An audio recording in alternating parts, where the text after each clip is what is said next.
I lived in a terrifying age. Giants walked the earth, and fallen angels dragged our minds into darkness. Yet amidst my own despair, one man stood bridging heaven and earth. I knew him as Enoch, but his story begins long before that sudden, inexplicable disappearance everyone talks about. Your book of Genesis gives his life just 5 brief verses. But I can tell you, vast ancient texts recorded his actual experiences long before your modern Bible existed. Those forgotten scrolls reveal Enoch as a visionary. While I lost my own identity to sin, he became heaven's scribe, a forgotten prophet, and a man who directly witnessed cosmic horrors and spiritual truths that map out the fate of every human soul. But before we explore my reality, please pause to like this video and subscribe to the channel. Only do it if you truly feel the weight of the spiritual history I am sharing with you. I would deeply appreciate knowing your location in this modern world. Please introduce yourself down in the comments below. Tell me what part of the world you watch from and your exact local time. It helps me see how far our spiritual community spans across this lonely earth. I am thankful you are here. Today, you and I are going to step into the dark together. This man who walked with God only gets 5 verses in Genesis chapter 5. That is all the text provides about Enoch, who stood as the 7th generation falling from Adam. The scroll rushes through his bloodline. I watched Enoch turn 65 before he fathered Methuselah. After that child arrived, something shifted in him. For 300 years he walked intimately with God. Then comes the terrifying sentence that still haunts my mind. Enoch walked with God, and then he vanished. He was gone because the Creator took him. I never saw a body. No burial, no headstone, just a chilling void where the violent end of a mortal life should be. Every other broken soul in that lineage followed the same grim curse. We struggled through life, we had our children, and then we died. That cycle pounded in my head like a funeral drum. But when it came to Enoch, the relentless rhythm of our doom finally shattered. The record refuses to claim he perished.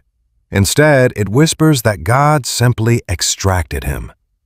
That sudden silence leaves a terrifying mystery. Even in my agonizing exile, I felt that missing piece. Those quiet verses from Genesis chapter 5 spark an endless psychological hunger. Not neat answers. How does a man actually walk alongside the Creator? How could his faith be so intense that the cold grip of death could not touch him? That ancient Hebrew phrase about walking with the divine only echoes one other time in the texts, later used to describe Noah. Just those 2 men secured such a rare honor. We were all drowning in a sick, corrupted wasteland. They stood entirely isolated from my wicked generation. Ancient Jewish wisdom from the Septuagint, translated into Greek 3 centuries before the Common Era, states that Enoch fiercely pleased God.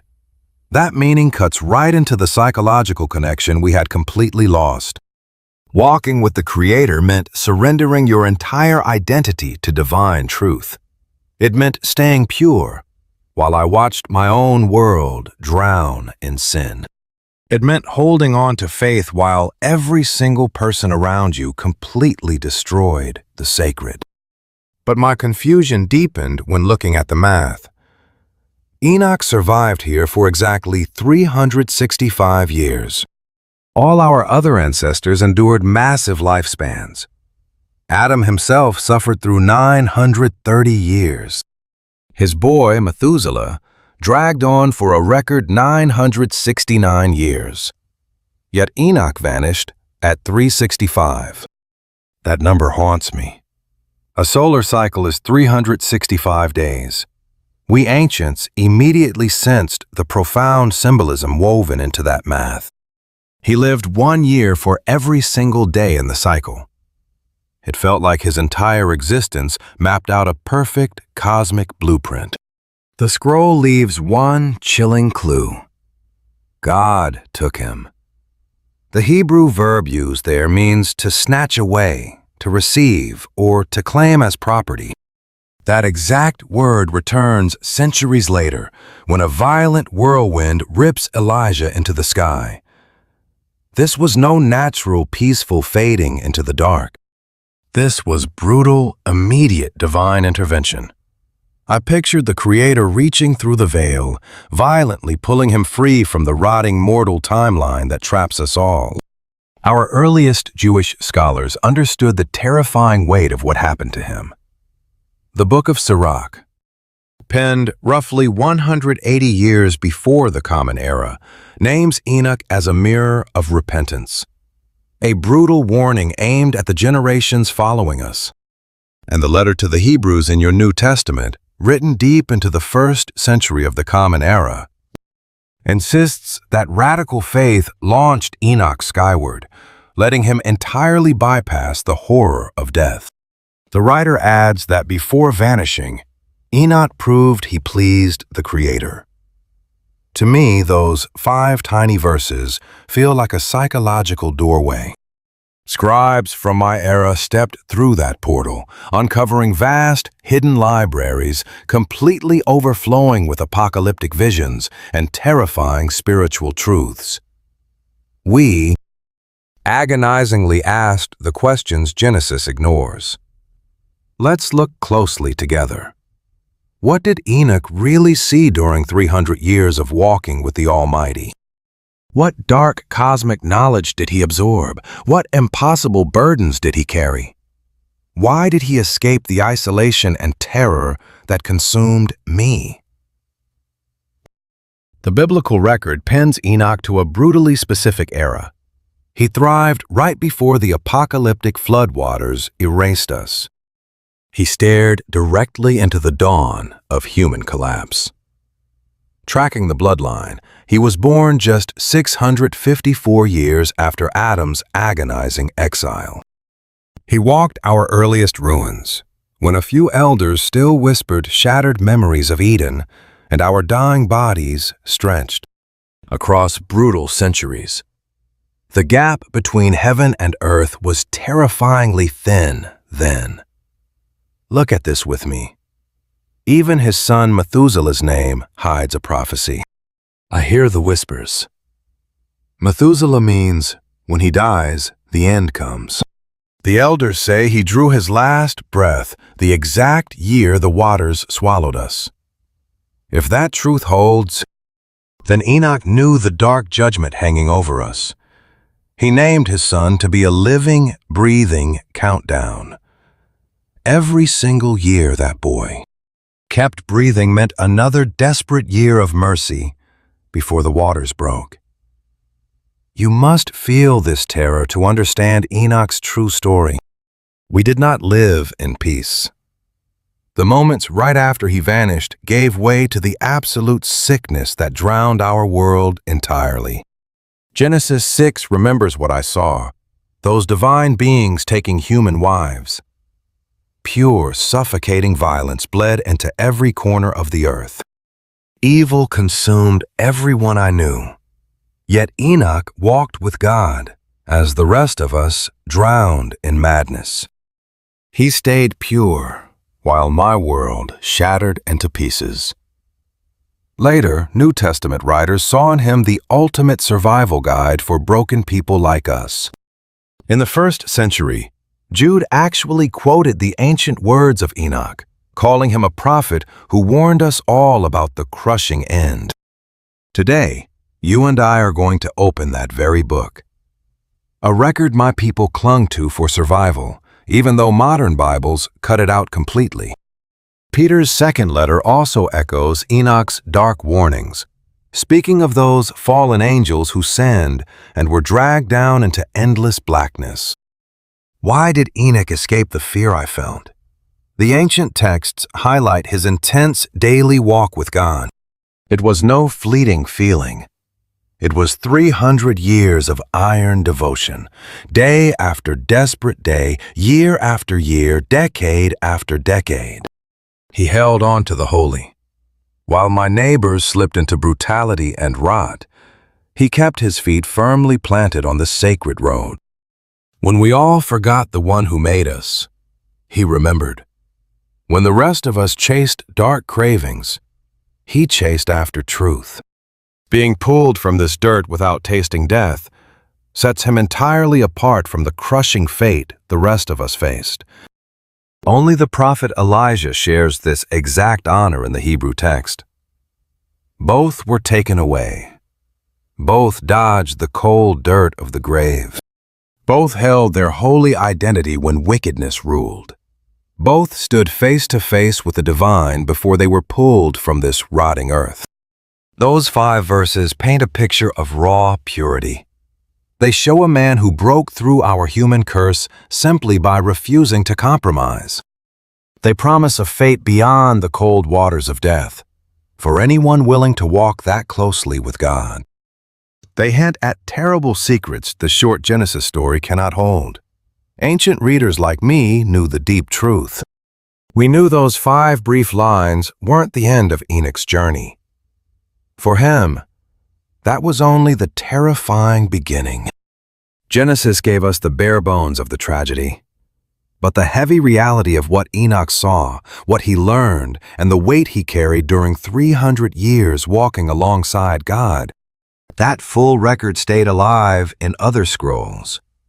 Writings my people clung to fiercely across the long centuries.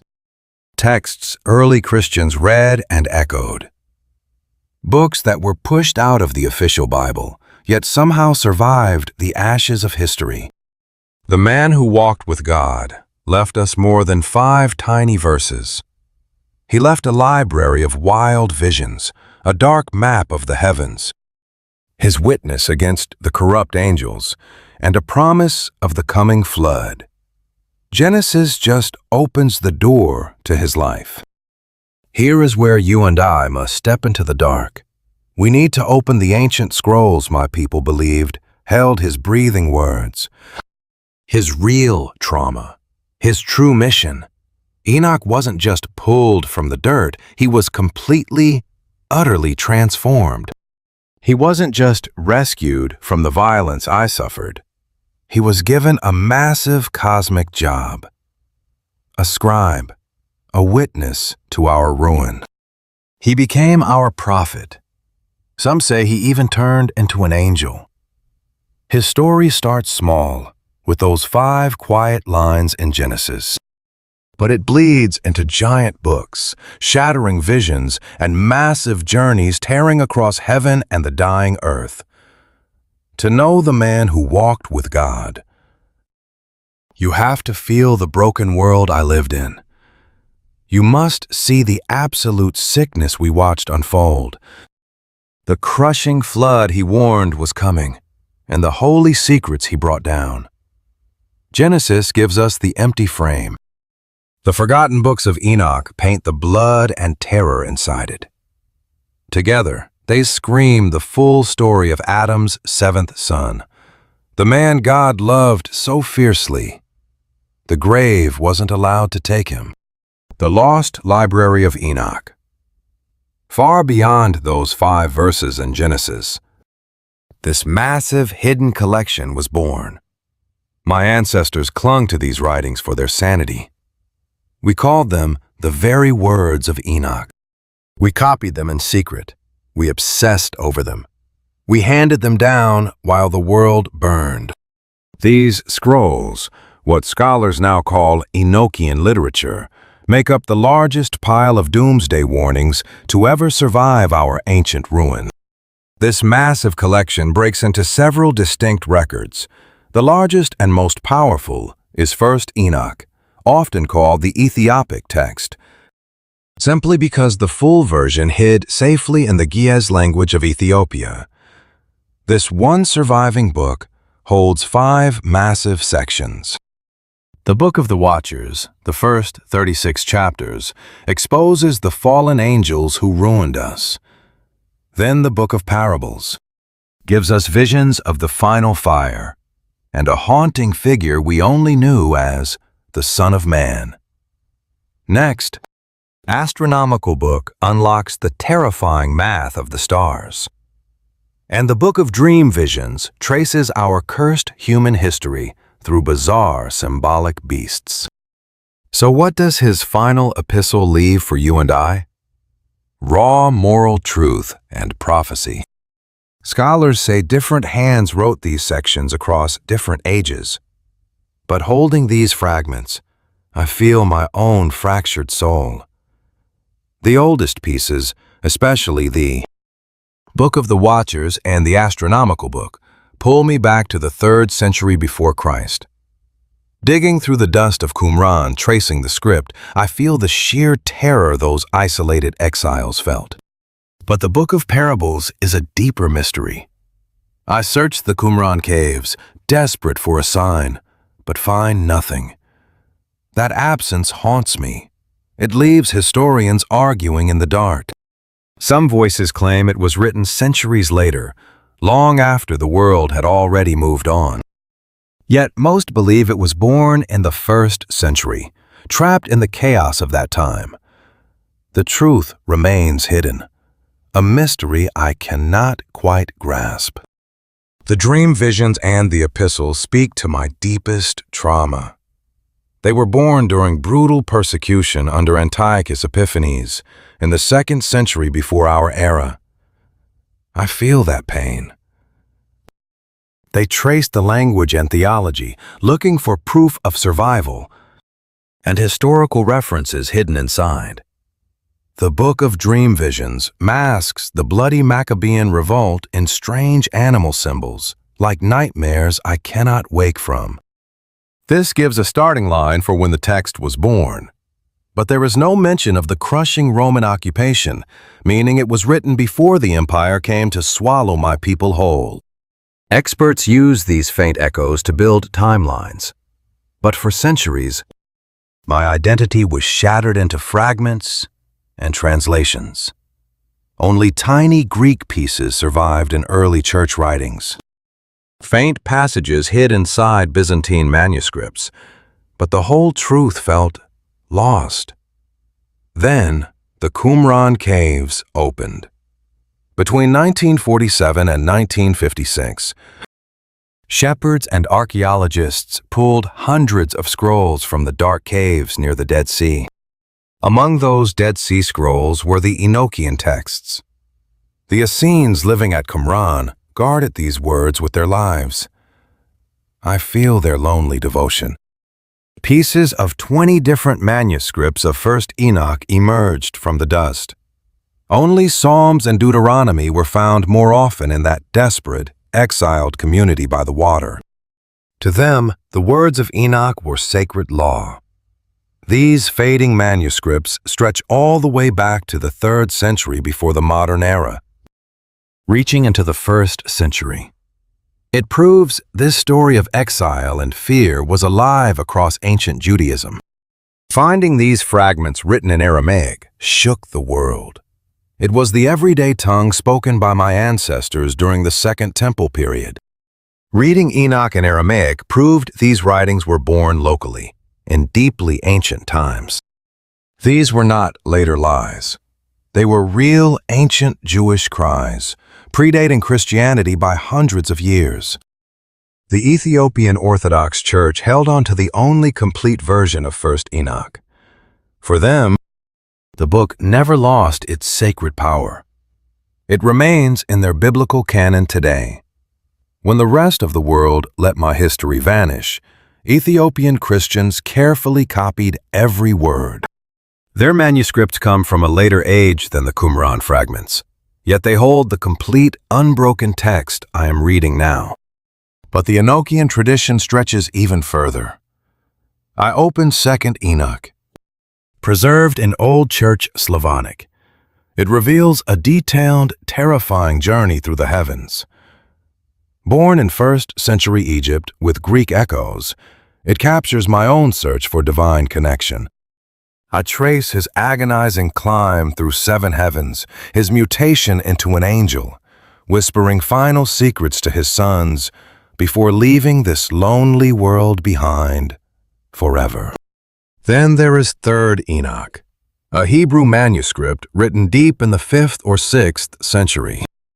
It changes everything. It shows Enoch mutating into the angel Metatron, a mortal man becoming the lesser Lord, standing right in the terrifying divine presence.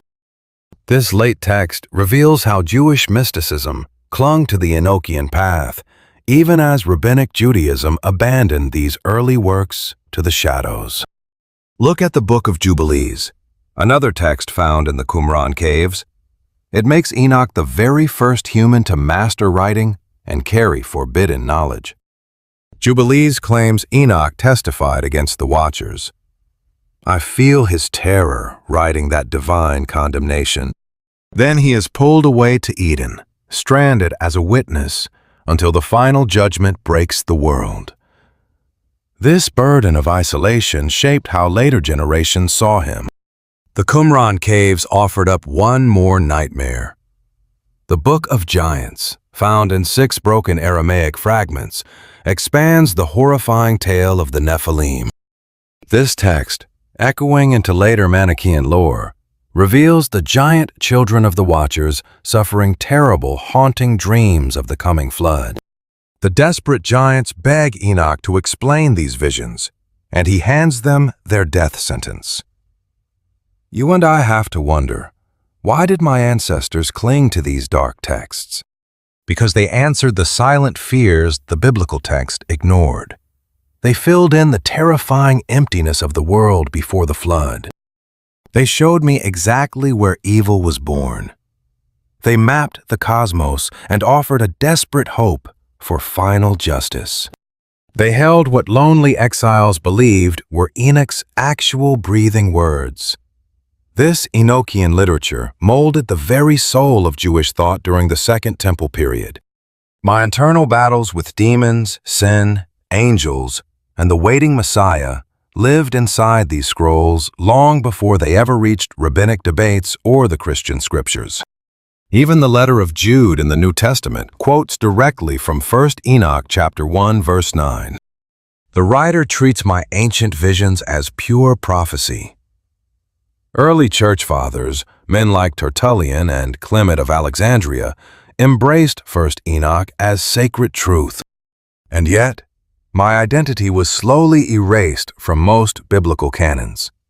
Rabbinic Judaism, struggling to survive after the destruction of the Second Temple in year 70, turned its back on apocalyptic panic. The rabbis grounded themselves in the Torah, clinging to oral traditions instead. Texts like Enoch, obsessed with cosmic secrets and falling angels, were discarded. My fears were too dualistic, too consumed by the creeping shadows of supernatural evil, too speculative about heavenly mysteries. Christianity eventually walked that same lonely road. Though early believers valued Enochian texts, I watched them erase my warnings. By the 4th century, churches cast these visions out. Only Ethiopia kept my truth safe.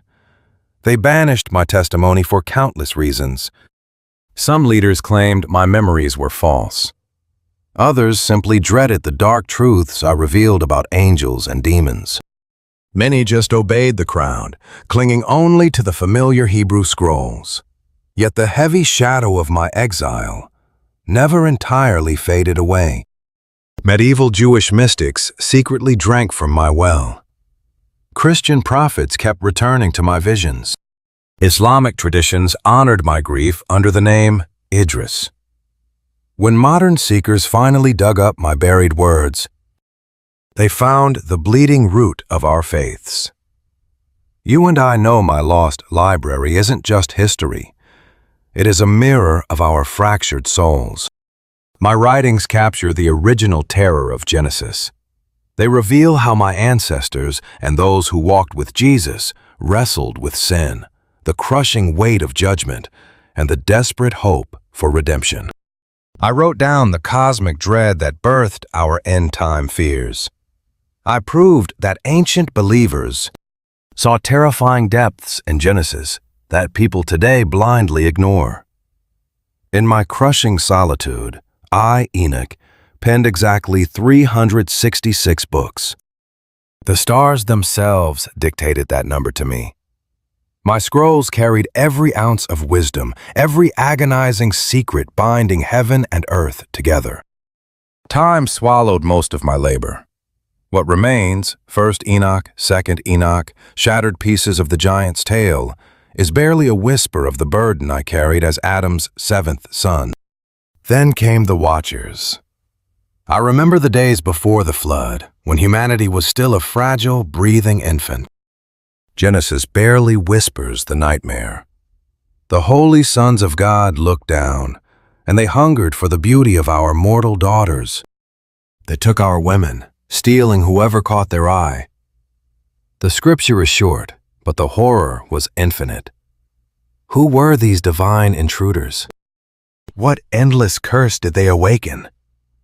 I wrote the answer in blood and dread. Those sons of God were angels.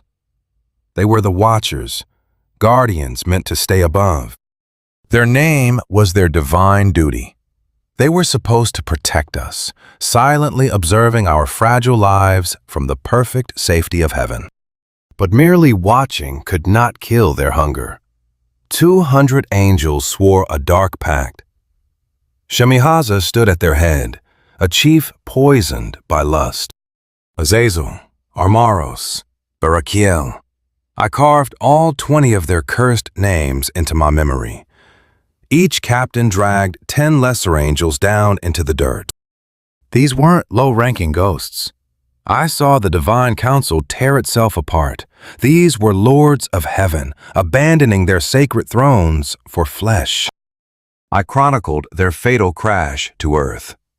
They landed on the jagged peaks of Mount Hermon during the days of my father, Jared. That ground was already haunted. Mount Hermon loomed in the frozen north of ancient Canaan. It stood as a brutal wall against the unknown. Its snow-choked peaks terrified me, a frozen altar of profound mystery and dark, silent power. We called it Hermon, a word whispering of destruction and curses. I never knew if the mountain was born evil, or if the angel's fall simply infected the stone. But that permanent scar remains in my soul. Before they fell, I saw them forge a bitter oath. They bound their immortal souls to this unnatural mutiny. They swore to execute the treason together, sharing the damning guilt equally. That single vow sealed my world's fate. They knew they were fracturing the universe. They foresaw the agonizing fallout, but their obsession won. That twisted pledge locked them inside their own ruin. Not one of them could beg for mercy later. Why destroy themselves? My ancient records whisper of simple lust. They saw our wives, our daughters, and hungered. Yet lust alone doesn't birth a war. These were creatures who bathed in the Creator's light. They tasted the divine breath every single day. They knew the sacred wall between spirit and dirt. This wasn't a sudden slip. It was cold, deliberate treason. I often think arrogant pride drove them mad. They looked down on my fragile flesh, disgusted that God loved us more. Maybe a toxic jealousy poisoned them. Maybe they just wanted to stain God's masterpiece, breeding a monstrous new legacy in their own image. My scrolls never captured their deepest, darkest why. But it shows you and I the bleeding scars they left. The Watchers plummeted to my earth, unleashing their nightmare. They claimed our women. They whispered forbidden cosmic secrets into mortal ears, completely shattering the holy barrier between heaven and earth. That barrier kept us safe from madness. It held the universe together. Angels were meant for the eternal skies. My people belonged to the mud. Smashing those worlds together flooded my life with pure chaos. I felt the spiritual devastation the moment they landed. Their crime perfectly mirrored the garden's tragedy. Eve swallowed the fruit to taste God's mind, stealing divine fire. These fallen giants brought that stolen fire down to my home, leaking secrets heaven should have kept buried. Both sins trampled sacred lines.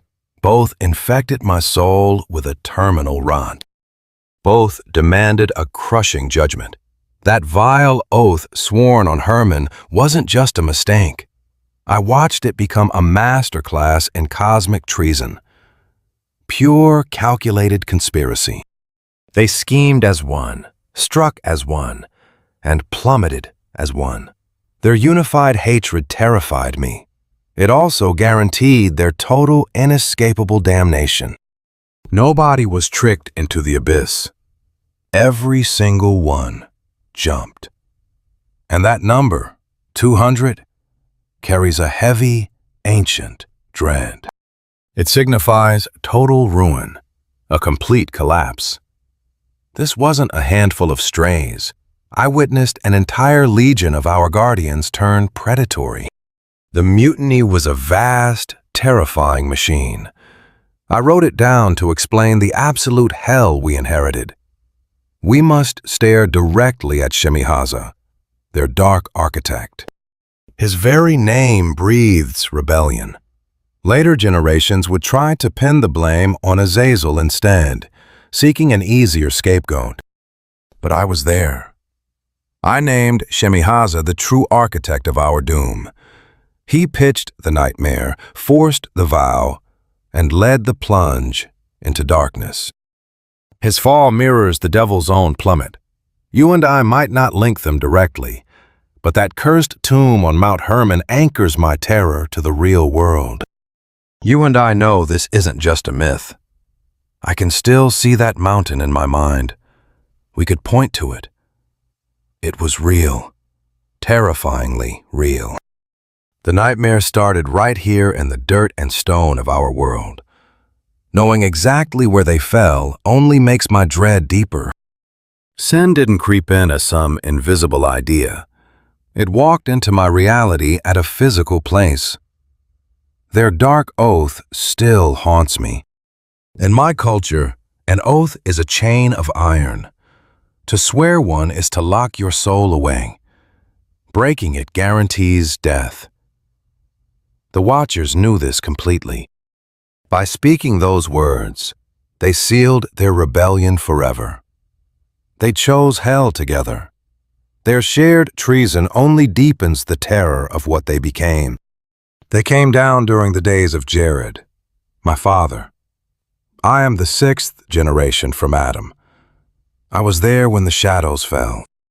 Yes, I was alive when the fallen angels descended.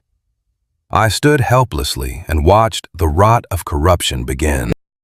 I saw those beings drop from the sky. My own eyes witnessed the nightmare I later wrote about. My Book of the Watchers records this as the moment everything shattered. The blood, the loss of who we were, the flood, all born from this. Their rebellion unleashed a darkness that almost wiped us out. That unholy choice on Mount Hermon became the spiritual crime that broke my world. Why did the Creator allow this? I couldn't tell you. I only know the divine order shattered, leaving me lost, wondering why angels were free to destroy us. Someday, generations after me will argue over angelic free will and what God knew.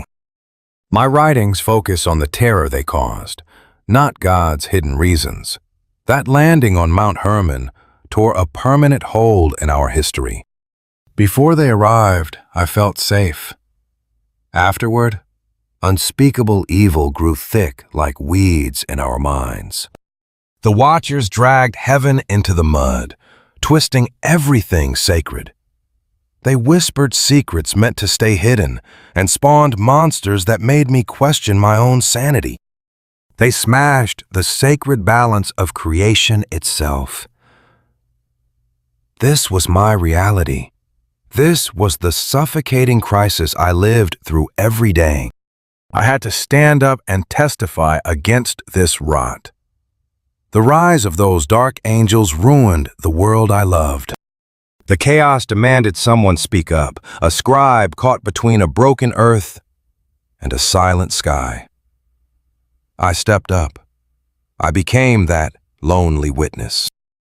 But first, I had to face the terrifying reality of what they actually did and the disease they spread across the human soul. Do you and I really think they just took wives and settled down? No. They drowned us in a flood of sin. My records catalog every crime.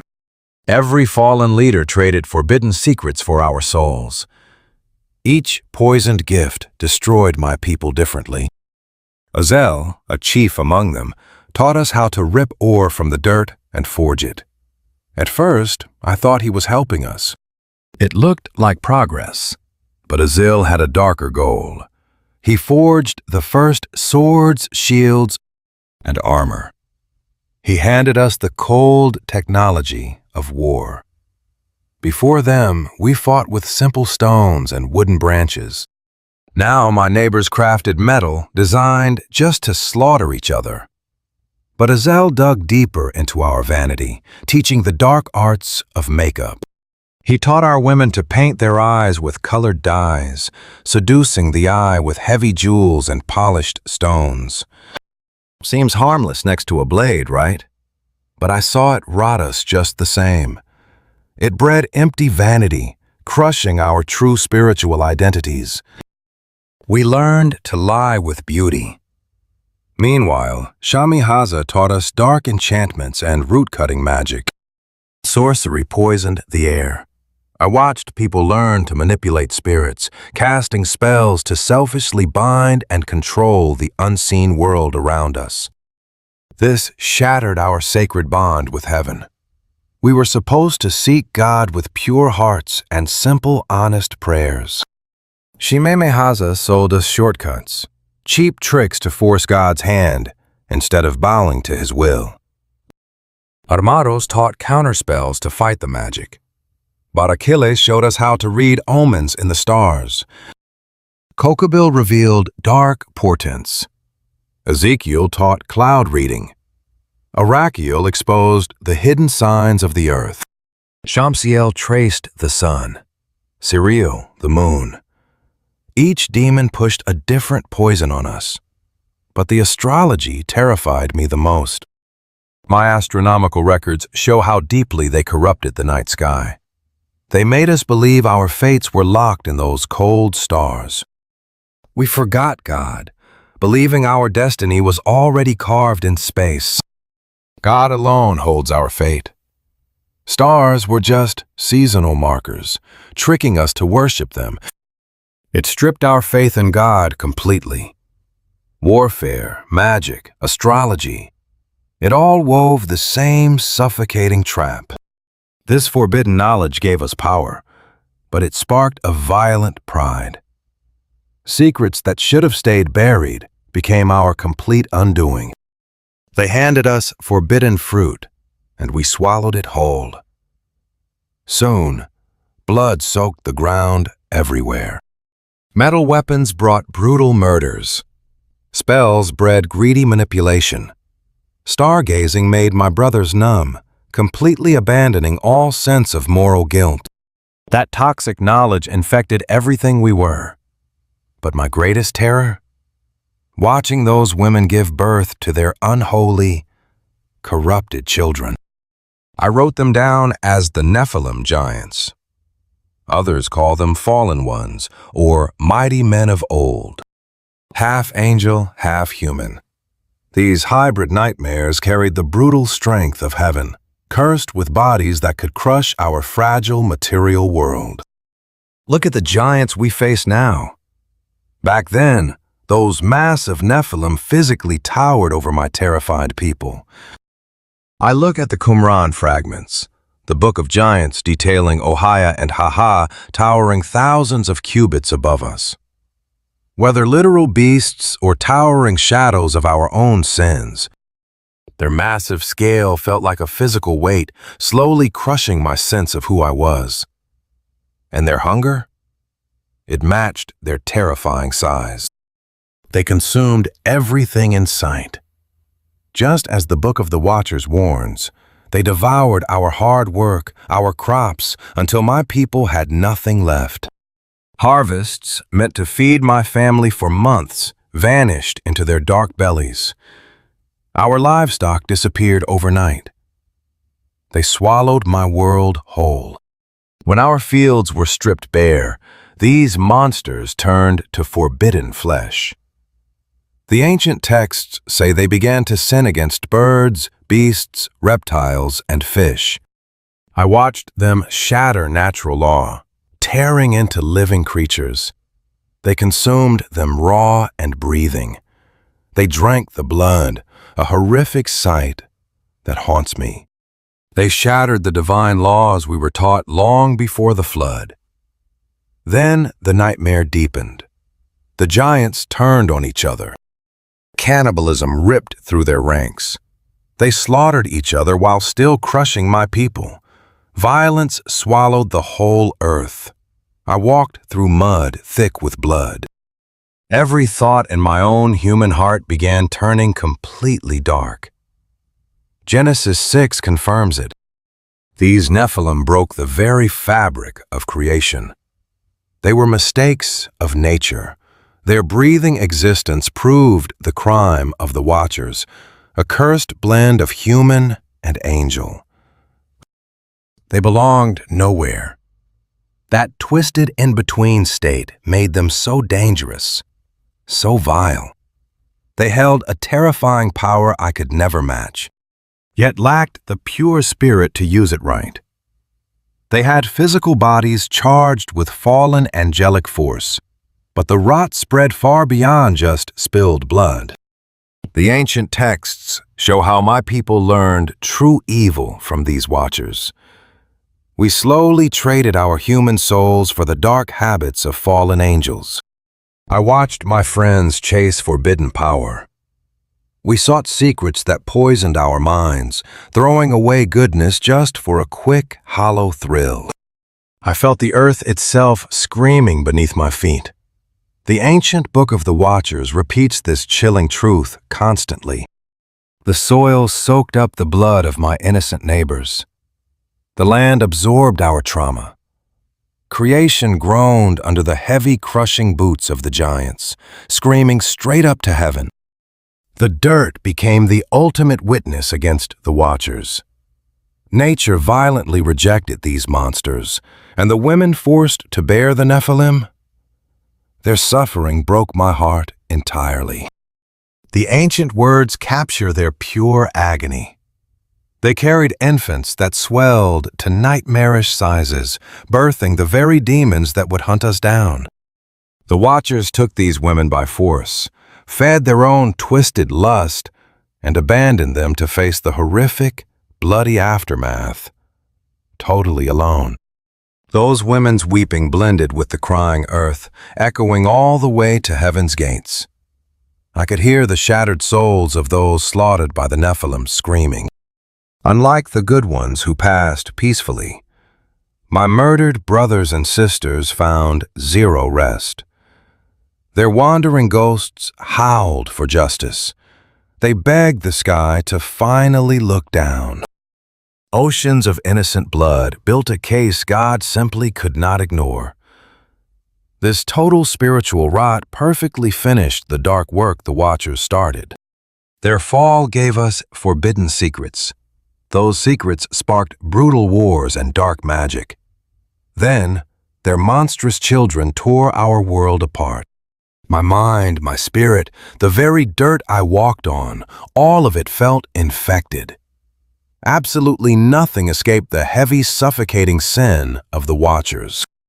The Book of the Watchers warns that this plague nearly wiped out the human soul. If nobody stepped in, those giants would have eaten us into extinction. If this dark, secret knowledge kept spreading, my entire generation would lose their minds. If the bleeding did not stop, we would all die. I prayed for rescue. We desperately needed heaven to break open. The earth's deep sickness set the perfect stage for divine judgment. But before the hammer fell, God needed a witness. Someone had to write down my pain. Someone to stand up and expose the Watcher's horrific crimes. The dying earth screamed, and Enoch answered that terrifying call. The rot finally hit a breaking point. Our tears and prayers piling up at heaven's door were too loud to ignore. My blood-soaked homeland demanded holy vengeance. The shattered ghosts of my friends shrieked from their graves. High above, even the 4 great archangels heard our misery while patrolling the skies, watching us slowly fade. Michael, Gabriel, Raphael, and Uriel. Those 4 towering spirits stood right before the throne of God, the ultimate enforcers of His heavy divine will. Their very names carry their holy mission. Michael asks, "Who is like God, acting as our fierce protector?" Gabriel claims, "God is my strength," bringing the heavy divine message. Raphael declares God heals, serving as our guardian in the dark. And Uriel means God is my light, shining the painful burning truth on our sins. Those 4 holy giants saw exactly what I lived through. They watched the fallen angels drop down, spread their toxic secrets, and let the Nephilim rip us apart. They listened to my desperate cries rising like black smoke from burning cities. The ancient Book of the Watchers says, "They took my broken case straight to the Most High. They reported every single crime. Aziel taught us to forge sharp metal and wage war. I watched my world drown in bloody steel." Shehazessa led the invasion, teaching dark magic that poisoned my mind. They forced themselves on our women, breeding nightmarish monsters that had no right to exist. Those Nephilim stripped my land bare and kept me paralyzed in constant fear. Dark, ancient secrets infected my people like a fast-moving, lethal virus. The angels did not just deliver facts. They played back my very screams. The ancient text quotes them directly. "You see what Aziel has done. How he spread absolute evil across my home and leaked eternal secrets meant only for heaven." They told God how Shemihaza hooked us on dark, addictive magic. They explained how the Watcher's betrayal caused this crushing spiritual sickness inside me. They finally forced heaven's eyes down onto my living, breathing nightmare. God answered like a lightning strike. The Most High sent out the 4 archangels with exact orders. He told Uriel to warn Noah about the massive cleansing flood headed our way. Raphael was ordered to tie Aziel hand and foot, tossing him into deep, blind darkness. Michael was sent to chain up Shemihaza and the rest of his fallen crew. Gabriel got the command to make those terrifying Nephilim slaughter each other. But before the violent divine hammer swung down to save me, heaven demanded one more thing: a living witness. A simple scribe to record my trauma and deliver God's heavy verdict. The holy court needed a real human voice to condemn the Watchers. Angels could execute judgment, but a human had to speak it. The Watchers broke my world. I had to look them in the eye. Me, Enoch. Why was I chosen? I still don't fully know. Maybe holding on to my faith was the answer. They say I walked with God. The truth is, I just stood alone, terrified of the sickness consuming everyone around me. I refused their dark secrets. I hid from the violence. My soul felt so isolated while the earth drowned in absolute madness. Being 7th from Adam carried a crushing weight. 7 means an ending, a dark completion. I was the end of a cycle, standing on the jagged edge between a dying era and the terrifying unknown. My bloodline marked me for this isolation before I ever proved myself. Then came the terrifying call from above. Blinding archangels appeared to me. They showed me the Watcher's crimes and the coming flood. They said I was chosen to be the scribe of heaven, the one to record God's verdict and condemn fallen stars. How could I possibly respond to that burden? I didn't run. I didn't beg for mercy even though I was trembling. I simply bowed my head and accepted the curse. You and I know this fear. It's the same terror Moses felt before Pharaoh, or Jeremiah facing hostile kings. I joined the broken line of truth-tellers. But first, I was torn from the earth, lifted into the blazing heights of heaven itself to prepare. I wasn't just a lonely man anymore. I had stood trembling in the divine council. My eyes had burned looking at the true, terrifying throne room. I carried the authority of the Most High. This transformation stripped away my old identity, pushing me entirely beyond any normal human comfort or earthly experience. My purpose was crushing. Walk right up to the fallen gods and pronounce their absolute doom. I had to document every vile act, write down the eternal sentence. I was the fragile human witness the divine court demanded. My heavy writing would forever seal their sins and their brutal punishment. The bleeding earth cried out in pain, and my voice became its desperate answer. The sickening corruption required a witness. The endless violence begging for justice was finally going to meet the heavy hammer of judgment. But first, I had to speak the words. The Watchers needed to hear it. The dark crimes written. My human testimony given aloud. This is where my mind fractured. Before this, I was just a faithful man surviving a dark world. Now, I was something entirely different. A lonely bridge between heaven and earth. A human voice speaking to monsters. A scribe writing truths that would somehow survive the coming flood. The earth wept. Heaven listened, and I stepped forward. The stage was set. Just me against the ancient nightmares who had poisoned every living soul. The sentence was locked. I had to deliver it. Those fallen stars on Mount Hermon were about to learn their bitter fate from my trembling lips. My first terrible journey. I walked slowly to the barren wasteland where the Watchers hid. I found them gathered in the dirt, weeping. These arrogant beings who fell from the sky with such fierce pride were now shaking with terror. They felt the universe breaking around them. They sensed God's heavy gaze locking on. They knew the bitter end was here. When they saw me, they froze. They knew who I was. They realized I still walked in the light they had thrown away forever. In my fragile human eyes, they saw everything they had lost. True spiritual connection. Absolute grace. Just standing there was a heavier blow than any weapon. I watched these fallen giants sitting huddled together in Abel's jail, a place of pure misery. A dead zone meaning God has rejected. The dry earth matched their spiritual ruin. Their exile was absolute and final. Exiled far from the glowing courts they used to rule. I stood before these monsters and started speaking.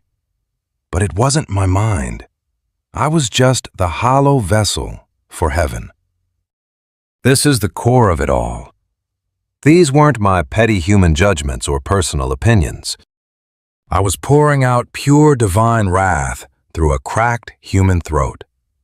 The painful channel delivering God's final decision. There was absolutely no ambiguity. The Watchers would be chained, dragged into suffocating darkness, locked away until the absolute end. and their monstrous children, the Nephilim, would be erased. They would watch their beloved children butcher each other. Every dark, forbidden secret they taught would burn entirely. Every tower they raised would shatter. Their entire legacy wiped clean. A brutal punishment, perfectly matching the deep spiritual rot they unleashed. They hadn't just broken a rule. They infected the mind of creation itself. They tore open the veil between worlds, spawning nightmares that almost pushed human identity into total extinction. They shared forbidden knowledge that drove the human mind insane. The payback was equal. Staring them down took everything I had. I was one fragile man facing 200 furious gods, entities that could snap my bones with a single thought. They held secrets that crushed human sanity. Yet I delivered the blow without flinching. No soft words, absolutely zero fake hope.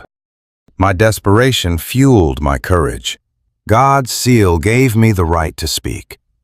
Then, the Watchers' reaction exposed their broken, lonely souls. Instead of true repentance, they begged me to write them a desperate petition. They needed me to smuggle their cry for mercy back up to heaven. They couldn't face God themselves. They needed a human shield, someone whose soul wasn't entirely numb yet. It was pathetic, but it proved they knew exactly how far they had fallen. They knew the gates were locked. They realized they had permanently cut the cord to their own spiritual home. You and I know that desperate feeling. They heard the sentence, yet clung to me to argue their case, hoping a flawed human could buy their forgiveness.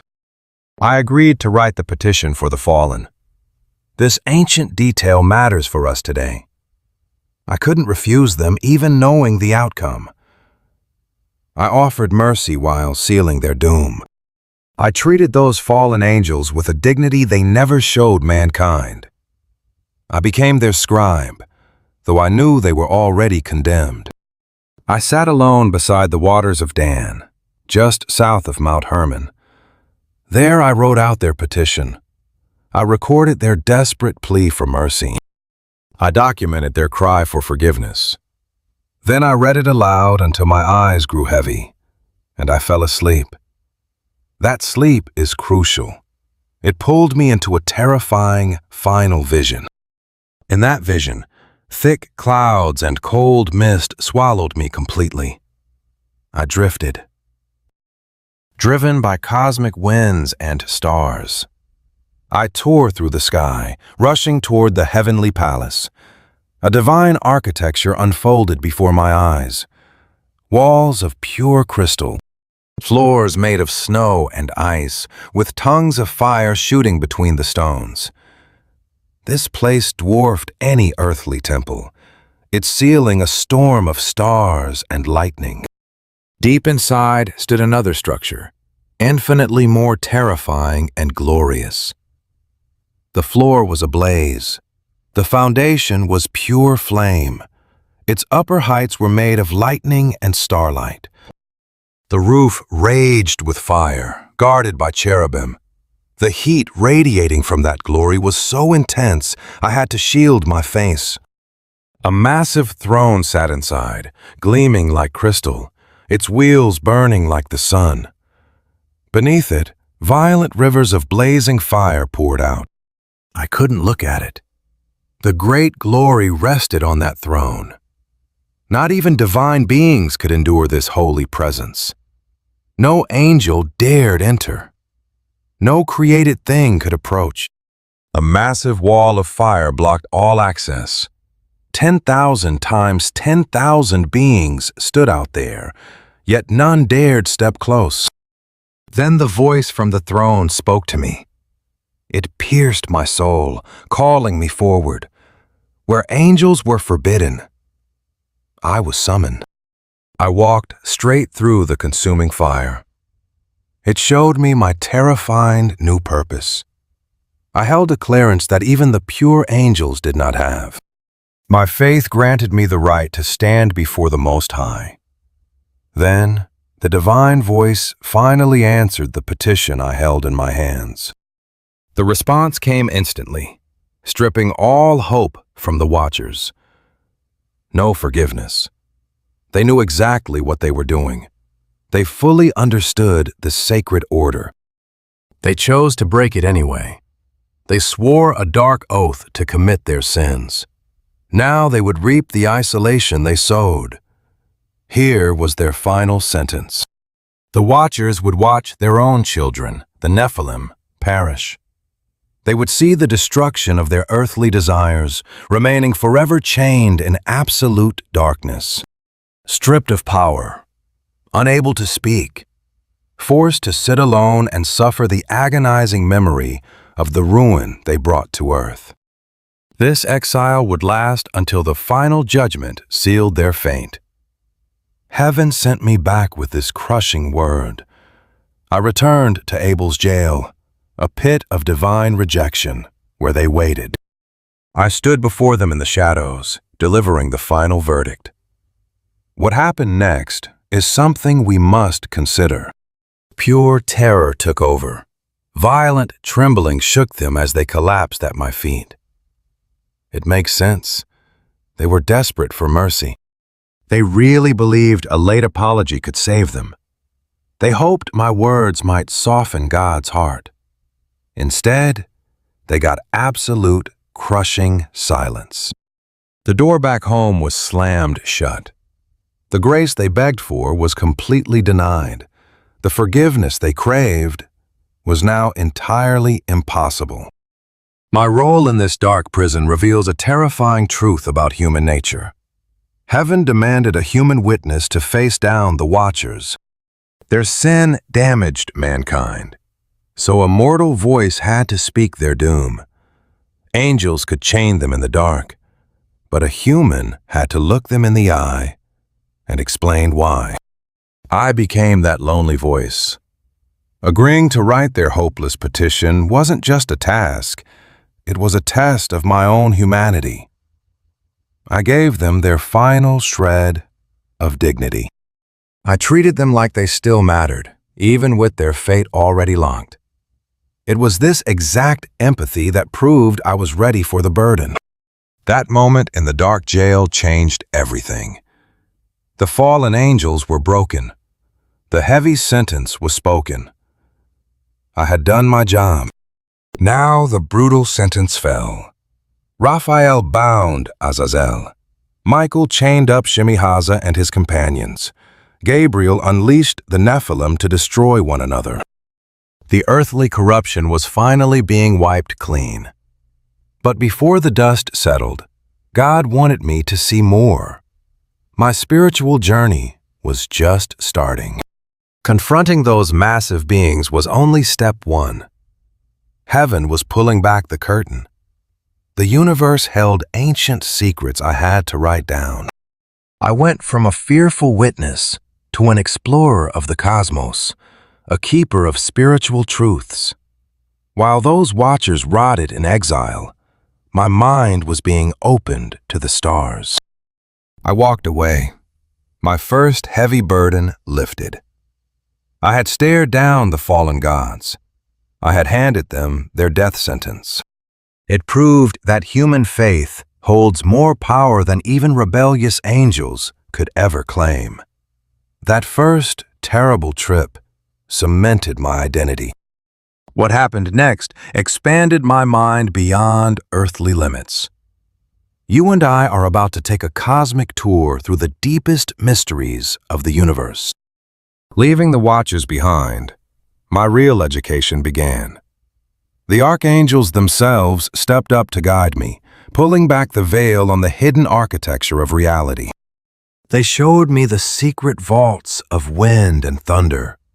They explained the exact blueprint keeping the cosmos alive. What started as a terrifying mission of judgment became a grand tour of existence itself. Uriel took my hand and led me into the deep west. I stared at a massive river flowing far past the edges of human civilization. Giant mountains towered ahead, glittering with precious stones, pearls, and pure jasper. The stones pulsed with a warm inner fire. These weren't normal rocks. They held a spiritual power that earthly diamonds can't even touch. Uriel explained the meaning behind every peak. One mountain was built specifically to hold the throne of God when he finally returns to bless the earth. Another summit was carved out for the final judgment. A third held a mystical tree to feed the pure ones after the world resets. Everything had a profound spiritual purpose. Ancient geography and deep cosmology blended into one perfect map of divine intent. Then, I traveled directly to the center of the earth. There, I saw it, the blessed tree, untouched until the end of days. Its scent was intoxicating. Tell me, can you feel that ancient hope speaking to you right now? Its fruit promised healing and life. Staring at this tree in my vision, I realized it represented the very restoration my soul craved after the judgment. The fallen watchers had poisoned my world, but the Creator promised renewal. The angel led me further, to the absolute edge of the earth, where shattered sky met dirt. Massive gates loomed above me, one for every wind. I watched the gales pour through them, sweeping across our world. 12 dark portals staring in different directions. Some carried blessing, while others dragged pure destruction. I saw them obey absolute orders. They struck by divine command, returning home once their heavy work was finished. Pushed past those wind portals, I stared into the hidden vaults of nature. Lightning paced like a caged beast in one room. Thunder waited in another. Brutal hail waited in its assigned block. Snow slept deeply inside frozen vaults. I watched bitter frost gather in crystal rooms, while heavy rainfall pooled in tightly sealed compartments. Every single storm and shift in the weather had a home. Any raw power meant to strike our fragile earth slept in its own specific cell until suddenly summoned. Seeing this, my fear of chaos vanished. Nothing up here happened by accident. The entire cosmos ran on an unshakable, exact framework. Those chaotic storms that used to terrify me down below, they were just angels, quietly opening and shutting these massive cosmic vaults. What I thought were blind forces of nature were actually spiritual beings making deliberate choices. Then, the angel Uriel dragged me to a terrifying prison for the stars. I learned that certain stars had openly rebelled. They left their assigned gates at the wrong times, wandering down forbidden dark paths they had no right to travel. For that silent rebellion, I saw them chained in a burning wasteland. My guide told me their isolation would last 10,000 ages. They were paying the ultimate price for abandoning their true path. Staring at them, I realized these trapped stars perfectly mirrored the doom of those fallen watchers. Just as divine angels could lose their way, even the burning suns could sin. I saw clearly that the universe demands absolute obedience. From the highest, most terrifying angel to the faintest speck of light, I understood everything had to bow to the single Creator. To break the order was to invite judgment. Divine structure held everything. Rebellion meant punishment, no matter where it hid. Walk with me further, into the very home of the lights. I stood watching the sun and moon travel, tracing their hidden gates, their roots, their flawless cosmic tracks. Later, I would carve these precise secrets into the ancient Book of Enoch. I documented a perfect solar calendar of 364 days, split into 4 exact seasons. Each season lasted 13 weeks. I knew this raw truth shattered the flawed lunar calendars our lost communities had blindly started following. The weight of this cosmic secret was heavy. Those rogue watchers had fed my people nothing but poisoned, corrupted lies about the sky. They seduced us into reading false destinies in the stars, chaining our minds to dark astrology. They made us believe dead space rock controlled our fate. But here, I saw the true, holy astronomy. The stars were simply following cold, established rules. They simply marked times and burned with light. They never dictated my fate. They never possessed the power to govern human choices. I saw them as humble servants of the Maker, not terrifying gods demanding my worship. I stood there, watching the massive portals where the sun itself was born. 12 ancient gates stood tall, 6 in the east, 6 in the west. I watched the sun shift between them as the year aged, dragging changing seasons across our earth. My text recorded the exact, unyielding math. One specific gate poured out a precise slice of daylight. Another gate brought a very specific weight of darkness. Everything ran on terrifying, flawless math. And I studied the moon's lonely journey just as closely. I finally understood why the moon swelled and bled away. I saw how it begged its light from the sun, bound by strict patterns that controlled when it hid. This truth killed my superstitious terror. The moon held no magic of its own. It was simply a mirror for the sun. Its changing phases followed predictable rhythms. It was just a cosmic clock, not a god to fear. Then, my vision pushed past the stars entirely. Stick with me here, because I was shown the very resting place of our dead.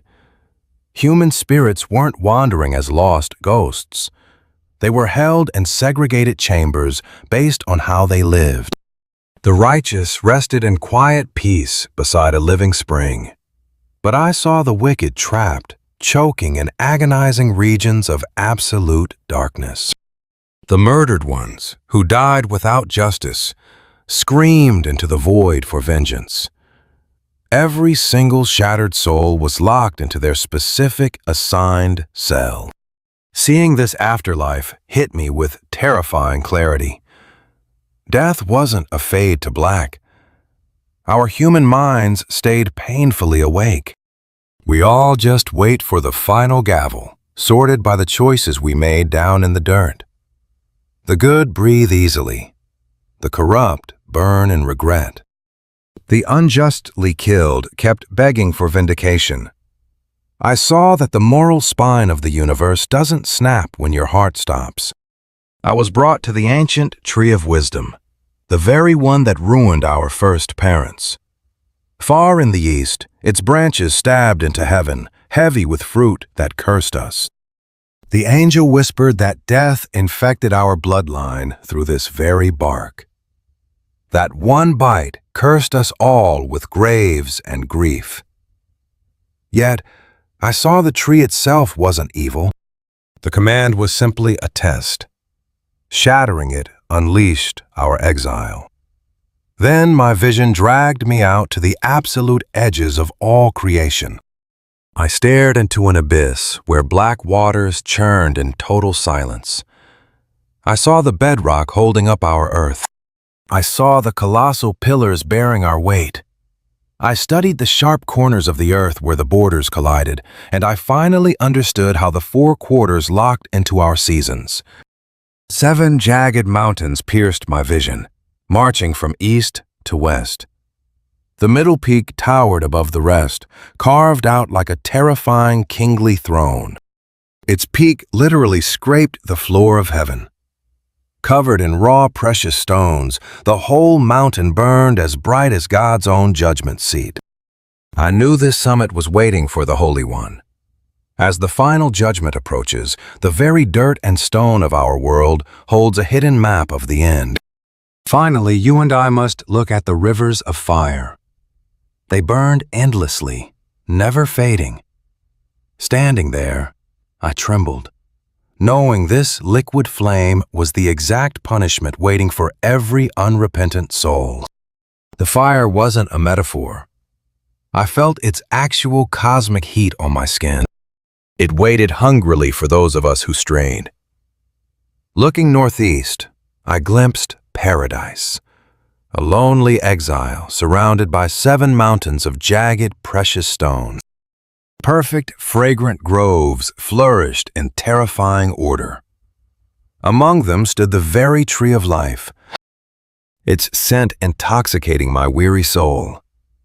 This lost garden, echoing Eden, waited for the faithful.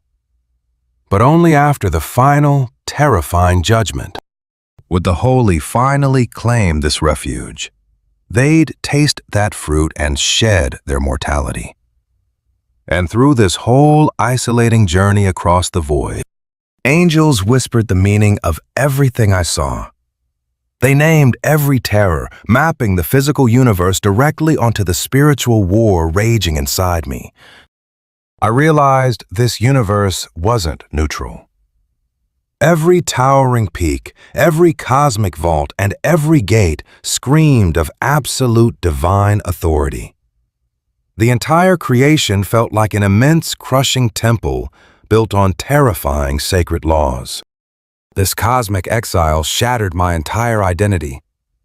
Before this nightmare, I only knew God through simple daily prayers and quiet, lonely walks. Now I carried the unbearable weight of knowing exactly how this vast, terrifying creation actually functioned. I saw the gears behind reality. I mapped the very coordinates of damnation and grace. I became the lone human burdened with the horrifying, beautiful knowledge of angels. But this heavy wisdom demanded a price. I had to record everything. I was forced to write down these soul-crushing revelations so that you and I could finally realize the cosmos operates under strict divine laws, so we could feel the breath of impending judgment. We would finally see that faith brings peace, while our hidden sins guarantee torment. I wrote this so we might grasp the true heavens, rejecting the fallen angels' deceit. When my vision ended and I returned to earth, my human mind was overwhelmed with creation's darkest secrets. I had stared into the blind spots of human sight. I walked through impossible exile. I absorbed the terrifying, lonely knowledge of the angelic host. This burden pushed me beyond a mere prophet. It forged me into heaven's solitary scribe, bridging our earthly fears with absolute divine truth, foreshadowing the Messiah and the Son of Man. The Book of Parables, deep within my ancient texts, holds the most profound, identity-shattering visions I ever endured. These hidden pages, echoing from the forgotten 1st century before our era, whatever their true earthly date, paint the final reckoning in agonizing clarity. And at the epicenter of my terror stood a mystery: the Son of Man, the Chosen One, the true anointed Savior. I watched him in the celestial court before the terror began. His face radiated an intense, piercing grace, looking exactly like one of the highest, most frightening angels. He stood before the Ancient of Days. That divine presence wore robes like blinding snow, with hair like pure, unblemished wool. It mirrored what Daniel saw: a Son of Man riding the clouds of heaven, approaching the eternal Judge. My writings reveal he was chosen before the very foundations of this lonely world were ever laid. Existing before time itself isolates him from any mortal prophet. He breathed in heaven before the clock of our universe ever ticked. The Creator appointed him long before our earthly exile began. His immense knowledge flowed directly from the eternal, unfathomable spring of divine truth. His absolute purity came straight from the Ancient of Days. He was destined to claim a throne of terrifying glory. I documented this obsession repeatedly. A seat of ultimate power waited for him. From there, he would strike down corrupt kings and arrogant rulers, shattering their temporary thrones while he ascended to his eternal one. The collapse of human dominance was absolute. Those who caused our earthly suffering suddenly faced the Savior they had utterly mocked and ignored. His chilling authority dominated the courtroom. He weighed the souls of both fallen angels and fragile mortals, splitting the pure from the deeply corrupted. His single word sealed our eternal fate. I wrote that profound wisdom poured from him like a flood, and pure righteousness radiated from his terrifying presence. He saw through all my secrets, all our hidden sins. Nothing survived his piercing gaze. As I stood trembling in the vision, the judgment unfolded. The bruised and faithful finally stood before the Son of Man. They had lived their earthly lives invisible, hunted, and entirely hidden from their wicked tormentors. But now they appeared in blinding glory. My texts insist, we may bleed in this physical exile, but an overwhelming joy waits for us above. Our vindication was absolute. The debt was finally paid. The arrogant rulers who crushed us now tasted pure, paralyzing terror. Watching the Son of Man take his glorious throne, their eyes widened. They knew him. You and I might wonder, did they suddenly recognize the very Savior they had so casually discarded? Or did his raw authority simply break them on the spot? Either way, their reaction was identical. Pure panic swallowed them whole. The world's dictators begged for mercy. They screamed for just one more chance to worship the Lord of Spirits. They frantically wanted to confess, to shed their crushing sins. But the window for grace had slammed shut. The reckoning was here. Their earthly lives were their only chance. They squandered those years breaking our spirits, hunting hollow fame and mocking God. Now they were choking on the bitter harvest of their own pride. I recorded how these broken kings were dragged from the Savior's sight. Yet they weren't simply erased from existence. Instead, they were handed over to terrifying angels of vengeance. These dark wardens executed the law. The corrupt plunged into an agony perfectly measured against the pain they had inflicted. They finally felt the heavy, isolating cost of choosing darkness. But for us, the scarred and faithful, the Son of Man offered a shockingly different fate. To the weary, he became a blinding light and profound joy. My pages reveal he would actually sit and break bread with us. He'd dwell right here in our shattered lives. We'd put on glorious, incorruptible armor. We would finally step out of our isolation, breathing in his eternal presence forever. This intimate bond with the Savior isn't just survival. It's total spiritual rebirth. Everything stolen from our souls back in Eden is finally handed back. You and I finally walk with God again. The painful exile of our sin vanishes. Death is crushed. The deep, ancient loneliness stops forever. I clung to the promise that we would inherit a renewed earth, living forever in peace. But who was this Son of Man? The ancient scroll in chapter 71 makes a claim that shatters my reality. In that vision, the angel turns directly to me. He tells me that I am the Son of Man. He speaks the words, "You are the Son of Man, born for righteousness." For centuries, this revelation has haunted the minds of men. Am I losing my humanity? Am I being transformed into something entirely angelic? Was I becoming this divine figure through my own ascent and obedience? Or, as some claim today, were these words simply added by later hands to rewrite my story? Many still insist I am only a shadow, a mere pattern of the true Son of Man, not the ultimate Savior himself. The weight of these ancient visions permanently shaped Jewish and Christian minds. Though historians endlessly debate the exact historical connection between the texts, the Gospels later show Jesus claiming this exact title.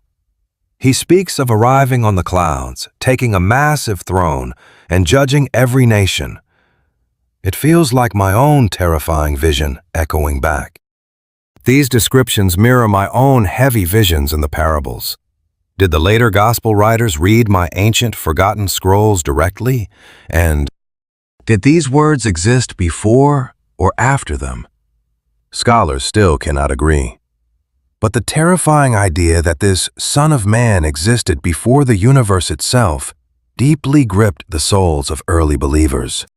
The agonizing thought that this chosen Messiah lived long before the earth was made, prepared from eternity, that he would sit upon a holy throne to judge everyone alive. I felt the absolute weight of these fully formed truths in my visions. If my visions were recorded before Christ, it means our suffering people were already looking up, waiting for a magnificent, world-altering deliverer. If they were written later, perhaps they were a desperate parallel response to what the new believers were claiming. That historical mystery still leaves modern minds completely divided. But inside the text, I was forced to endure 3 exhausting, prolonged visions. Each vision dragged me deeper into the terrible purpose of the final judgment. The first revealed the peaceful homes of the righteous, contrasted violently with the brutal punishment of the wicked. The second forced me to watch the fallen angels face their doom, while the chosen one stood tall. The final vision showed the Son of Man lifted high, and the entire earth physically transforming. Through all of this, I was both a terrified witness and a participant observing the judgment. I recorded the coming doom, but I felt my own soul changing. The line between myself as the observer and the observed simply vanished. I watched this divine Savior conquer, only to be told that I was him. The crushing weight of this dual identity made me realize I am merely standing in for every single righteous soul waiting for elevation. The Lord of Spirits, the name we whispered for the Almighty throughout these dark visions, chose me, chose this figure before the earth even breathed. This was no accident. It was pure divine design. I was bearing the exact perfection God had originally intended for mankind. I carried the holy perfection that Adam threw away. I would rebuild everything the fallen watchers destroyed. The knowledge flooding into me came from drinking directly at the source of divine wisdom. Suddenly, I understood everything. Every hidden secret, every impossible cosmic mystery unraveled before my eyes. This overwhelming clarity made me the perfect, terrifying judge. Nobody could lie to me anymore. No buried sin could escape my gaze. No clever excuse could ever deceive me again. My verdicts would be flawless because my vision was absolute. Bearing this burden gave me and everyone reading my words a map to somehow comprehend the terror of the final judgment. The Creator would not just wipe out the evil blindly. Through me, perfect and terrifying justice would be executed. The broken and faithful would finally be vindicated. The abusers would stare directly into the eyes of their victims. The shattered universe itself would be healed. A new era would dawn, locking goodness into the soil forever. These intense visions completely shifted how our isolated people processed their deep suffering. If this Savior was real, if my throne truly waited, and if the final verdict was already sealed, then my current agony was fleeting. Evil men might win today, but their clock was rapidly running out. I might suffer today, but my ultimate reward would never end. This exact hope kept our hunted people alive through unimaginable violence. It gave deep meaning to all my lonely obedience. It guaranteed that my refusal to break would be honored when the Savior finally stepped onto his glorious throne. I became the celestial scribe, recording what they now call the astronomical book.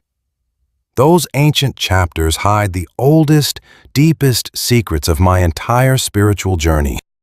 Even modern historians, finding fragments in the Qumran caves, trace these haunting words back hundreds of years before Christ. Here I documented the exact, terrifying paths of the stars. It was never just science. It was a holy map of time. A desperate weapon against the twisted, broken calendar fed to us by the fallen watchers. Uriel, the angel whose very name burns as God's light, grabbed my hand and guided me.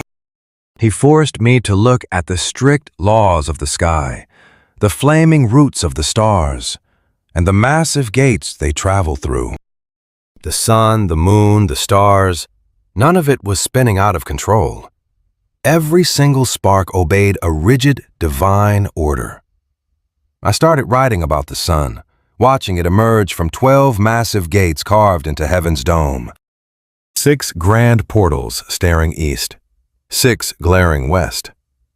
I watched the blazing sun push through an eastern opening, dragging itself across the sky to die in the west. Each specific door controls the exact hours of daylight and darkness.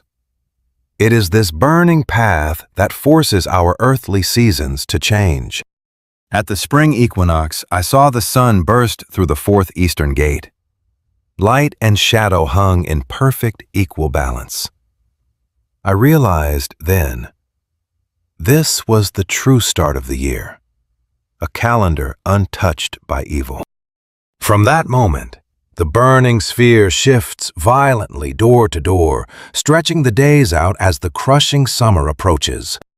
Hitting the summer solstice, the sun blasts out of the 6th gate, giving us the longest daylight possible. But then, I watched the entire cosmic machine run backward. The fire retreats, door by door, sliding back to that 4th gate by the autumn equinox. Once again, day and night find that perfect, fragile balance. Then it sinks toward the very first gate, arriving at the dead of winter. I shivered as the light barely lasted, plunging us into the longest, darkest night. From that frozen point, the cycle clawed its way back toward the 4th gate and the spring. I wrote down every agonizing measurement. When that sun finally breaks through the 4th gate again, I stand watching the sky. The day lasts exactly 12 parts, matching the night. Yet when the sun breaches the 6th gate, light bleeds out to 16 parts. Darkness shrinks to 8 lonely parts. I shiver as the sun slides through the 1st gate. Daylight dies at 8 parts, leaving me drowning in 16 parts of endless night. This sacred rhythm keeps my soul tethered, but the moon tempts me. I stare up, realizing that pale ghost makes no light of its own. It only steals fire from the sun. Enoch saw this illusion clearly. The moon swells near the burning sun, then starves and wastes away in the freezing dark. I reject the old lies that made the moon a god. Its cycle breaks into 4 frantic weeks of 7 days. It is born as a fragile, shivering crescent. It bloats night after night until it blinds me. Then, like a dying man, it slowly fades into nothingness. The ancient scrolls haunt my memory, measuring its deceit. Night 1. Only 1/14 ignites. By the 7th night, half its face stares down, mocking my isolation. On the 14th night, it glares completely. Then the rot begins. The ancient records warn me, this lunar phantom never perfectly matches the true solar year. 12 lunar months only give me 354 chaotic days. God's true solar year demands 364. That 10-day gap is a slow poison. Seasons warp. We feast on the wrong days, completely cut off from the harvest. I feel my identity slipping away. Enoch held the true solar design. 364 days. 52 perfect weeks of 7 days. 4 anchored seasons, each exactly 13 weeks to keep my mind sane. Every season blooms on the exact same day. A beautiful, flawless symmetry that holds the terrifying void back. Holy days strike like clockwork. No drift, no terrifying chaos. But out there, the exiled crowns wander, seduced by the broken lunar rhythm born in the Babylonian dust. The Book of Jubilees echoes Enoch's deep sorrow. It curses those lost souls who follow that deceptive moon instead of the sun. It screams that lunar worship ruins holy times, shattering the sacred pulse God stitched into the very fabric of creation. This isn't just about math. You and I know the fallen watchers whispered corrupted astronomy into men's ears. They twisted the stars into dark omens. They lured us into the trap of astrology, poisoning my people with the lie that distant lights control our fragile human fate. That lie stole my free will and mocked God's throne. Enoch's true vision crushed those demonic teachings, fighting back the shadows threatening to swallow us. Those stars are not gods. They hold no power over me. They are chained by the Creator's iron rules. They march through assigned gates when commanded. They simply mark my days and years, spilling light into the darkness, screaming the glory of the one true God. But they can never force my hand. The ancient texts name 12 fierce winds tearing through shattered gates high up in the firmament. 4 dominant winds anchor the corners of my crumbling world. 8 lesser winds fill the gaps. Each howls through its own gate with a terrifying, unique soul. Some breathe life, others choke me with drought or batter me with storms. They bow only to divine command, rising and dying exactly as they are told. Even the stars piercing my lonely night obey strict laws. The texts whisper the names of their bright commanders, leading thousands of fiery soldiers across the deep black. 4 immense captains rule the stellar armies. They carve up my seasons under God's heavy hand, making sure every single star stays trapped in its sacred duty. Enoch's scrolls map the vast, silent machinery overhead. He watched from the dust, tracking exactly when the great constellations clawed their way over the horizon. He saw them hunting in packs. He memorized the secret names of the burning giants, mapping how they hunted and circled one another in the dark. This kept my people anchored when the sun died. But let's pause and look deeper. This was never just about cold science. It is the blueprint of God's mind. It proves the universe isn't a terrifying accident.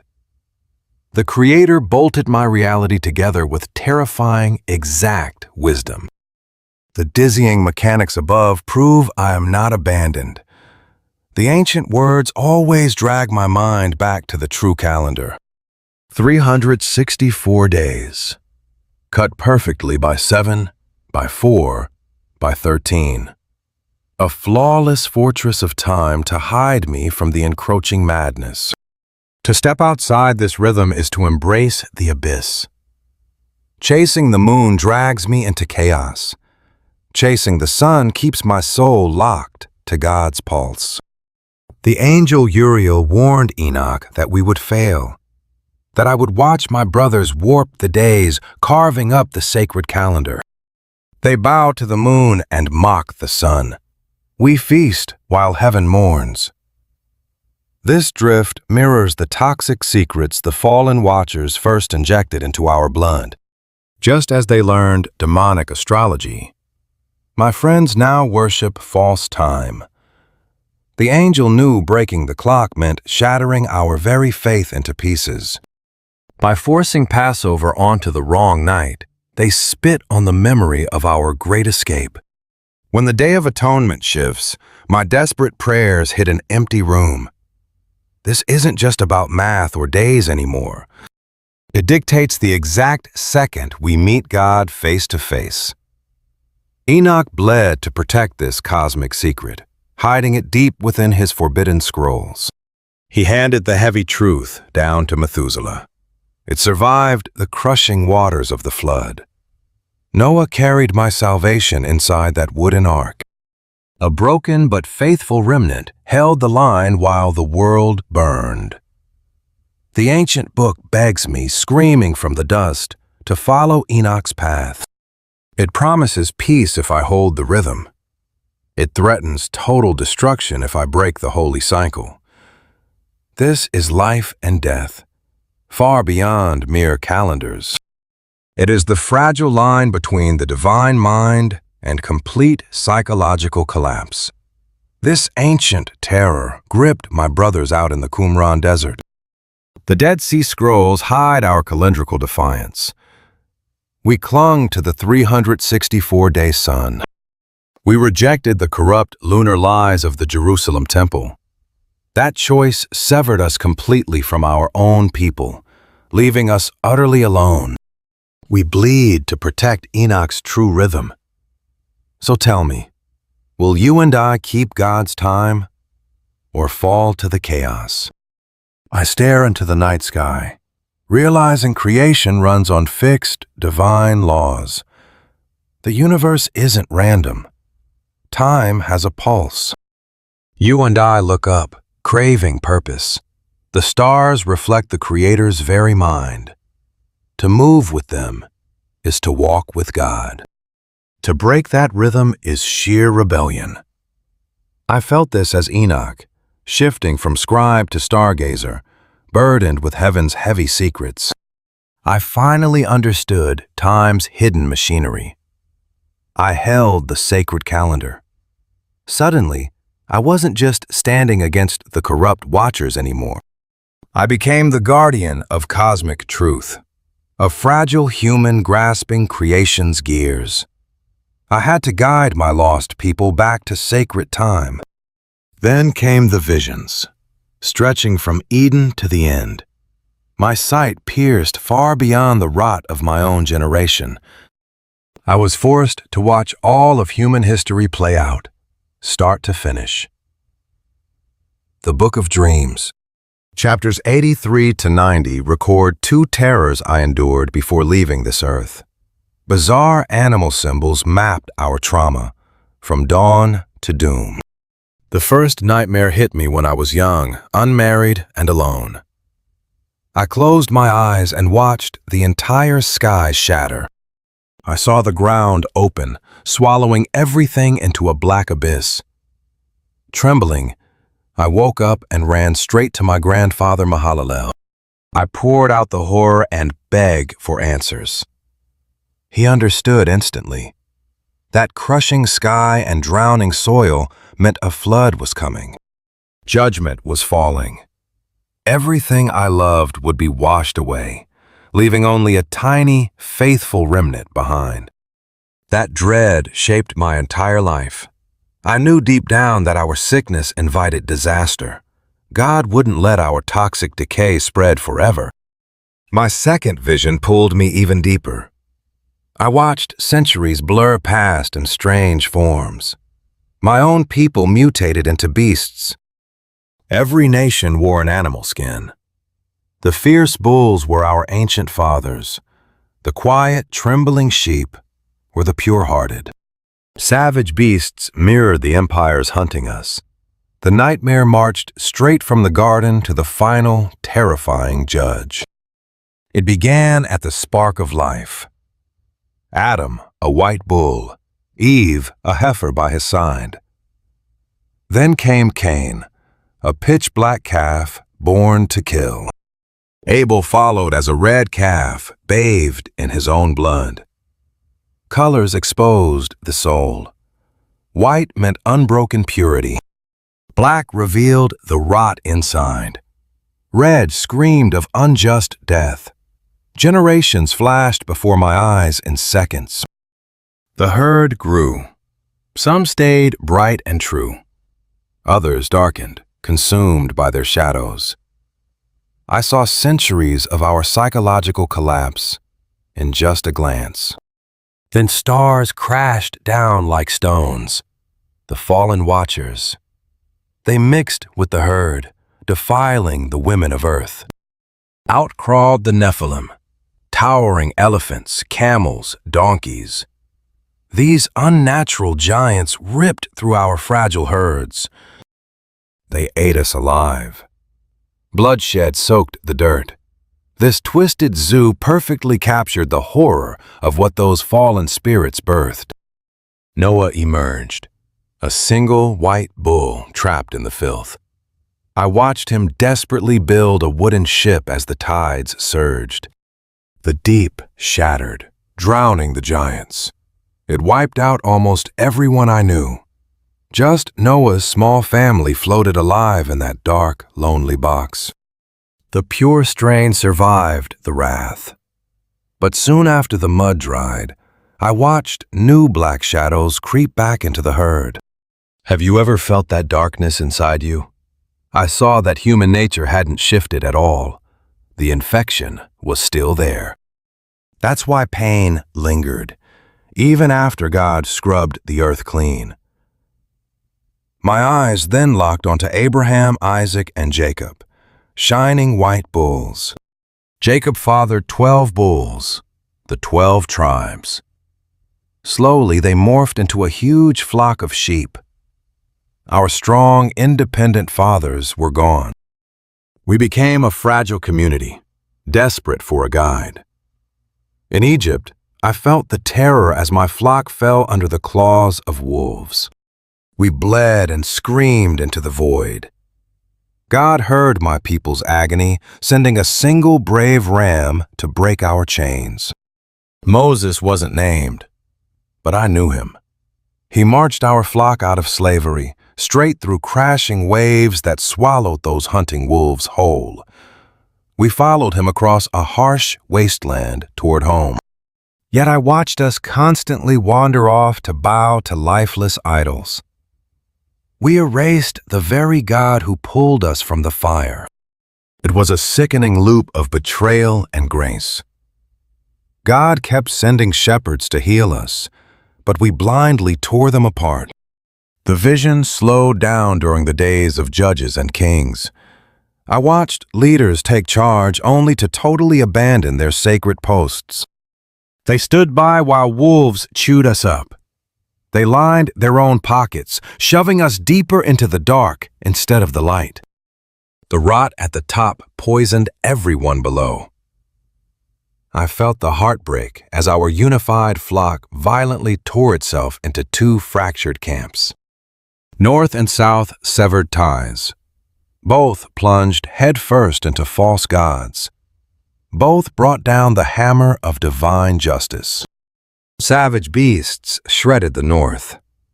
Then Babylon crushed the South in the exact same brutal way. We ran. Our sacred temple burned to ash.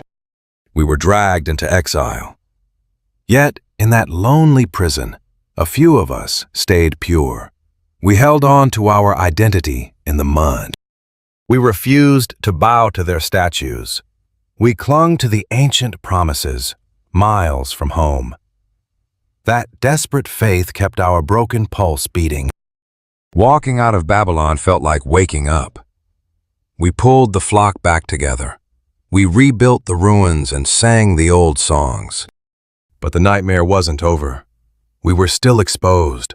Wolves circled the edges, and our leaders were just as corrupt as before.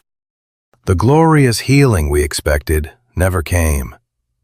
Suddenly, the vision slammed into the very days I was living through, matching my own dread. Vicious birds swooped in to tear us apart, the Greeks crushing our souls. Listen to me, we are still those hunted sheep today.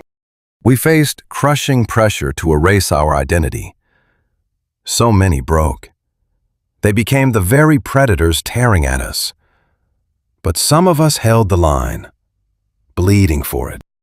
This was our Maccabean uprising.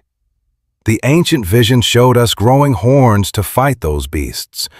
A few leaders with massive horns commanded our desperate rebellion. We actually won battles. We forced the darkness back. Scholars now call this the anchor point for the visions. The scrolls clearly map our blood and tears from the 160s. But our fragile triumph wasn't the end of the prophecy. It pierced the veil into the final age. A blinding white bull appeared, our coming Messiah, our restored soul. Or maybe both. Every earthly beast and winged predator was forced to bow before this radiant power. His massive horns radiated absolute authority. The terrifying beasts finally fell totally quiet. For the first time, our battered flock felt truly safe. This radical shift triggered the final age. The divine descended into our dust. The broken world died, and a completely new creation took breath. The scrolls promise a sanctuary far more glorious than anything we ever built. We walked inside, transforming into white bulls ourselves. Even my darkest, most tainted parts were washed entirely pure. Perfect justice finally consumed the earth. In this blinding light, the fallen watchers faced their reckoning. Those corrupted stars, those rogue angels were dragged out and hurled into an abyss of pure flame. Their doom was absolute. Even the leaders who abandoned our flock faced the exact same terror. They burned, too. Every single soul who twisted or slaughtered our people paid the price. And then, a heavy sword was placed in our trembling hands. You and I might wonder what this means. Does it mean we finally execute wrath on the wicked? Maybe it means we finally have the strength to protect our families. Or perhaps it reveals how a helpless, hunted people transform into unstoppable divine warriors at the end of days. Our ancestor Enoch witnessed this history in his sleep. Waking up, he just wept. The sheer cosmic weight crushed him. He saw the sheer agony we would live through. He watched us fail, recover, and fail again. He felt the relentless grip of evil haunting our bloodline. But he also saw our ultimate victory. He knew that beyond the devastating generational trauma, pure justice would finally win out. Framing this as a dream was our survival tactic. By coding our oppressors as wild animals instead of calling out ruthless empires, we could expose tyrants without getting crucified for treason. The shadows kept us alive, yet spoke absolute truth to anyone who shared our secret pain. Bleeding under Greek boots, I knew I was that horned sheep. I knew exactly whose faces those predator birds wore. This hidden manuscript kept my shattered, hunted community breathing. Our trauma wasn't random. The Creator watched every step. Evil felt invincible, but a terrifying reckoning awaited our tormentors. We wept now, but our vindication was guaranteed. The ancient blueprint from Eden proved the divine always fiercely protected a surviving remnant. He rebuilt what was burned to ash. He shattered anyone who corrupted his sacred order. The moment we all transformed into radiant white. Bulls met absolute spiritual perfection. Our deepest sins erased. The darkness ripped out by the roots. Even death would finally die. That ancient garden curse would shatter completely. The very earth would heal its scars. All my exhausting years of failure would dissolve into pure, holy, unending peace. These ancient visions gave my chaotic mind a map to survive. The bloody past finally made sense as a brutal training ground for today. My current agony wasn't pointless. It was the doorway to glory. The friends I buried were waiting to wake up. The tyrants laughing now would burn. Every single tear pushed toward the eternal kingdom. These hidden scrolls entirely shifted how my people read the holy texts and survived the crushing dark. We saw our own faces in the myth. I was that exhausted sheep fighting off the circling birds. I prayed for that white bull to crash through and fix this. I had to believe my deep pain was woven into a divine master plan. Stick with me here. Enoch wasn't just some passive witness to falling angels. He was a prophet staring into the abyss of time. He felt my past, present, and future. That total clarity made his words my ultimate lifeline. He wasn't guessing blindly in the mind. He had witnessed the entire brutal, beautiful sweep of God's hidden design. The legacy of a true seer never dies. His visions bled far beyond the frayed edges of the scrolls that actually carried his name. His shadow haunts everything: our Second Temple texts, early Christian letters, and even Islamic traditions centuries later. Every broken group that found his story reshaped it, expanding the myth to fit their own spiritual hunger and trauma. Our Book of Jubilees, inked during the bitter 2nd century, centers entirely on him. It rewrites our ancient origins, pouring profound new spiritual meaning over our exodus and exile. Jubilees claims Enoch was the very first mortal to wield a pen. He captured the entire universe, every drop of wisdom, every constellation, every earthly tremor. He mapped the rhythm of the seasons and the fracture of time itself. We read that he bypassed death, settling right back into the ancient Garden of Eden. He wasn't pulled permanently into the sky at first. Instead, the Creator stationed him in the garden to act as a silent, cosmic observer. He waits there, watching until the final judgment, ready to testify against the corrupted souls of my generation. He isn't just some blessed saint. He is our ultimate scribe and universal prosecutor. The scrolls say he burned sacred incense on Mount Quaker. I've never known where that mountain stands, but its mystery became the blueprint for our worship. The texts obsess over this detail. He offered the smoke flawlessly, at the exact right second, perfectly locked into the true cosmic calendar. His pure rituals showed me how my own broken prayers could perfectly align with the universe. Jubilees claims he penned exactly 366 books. That number matches the solar year he discovered. It proved that clinging to his ancient teachings was the only way to synchronize with sacred time.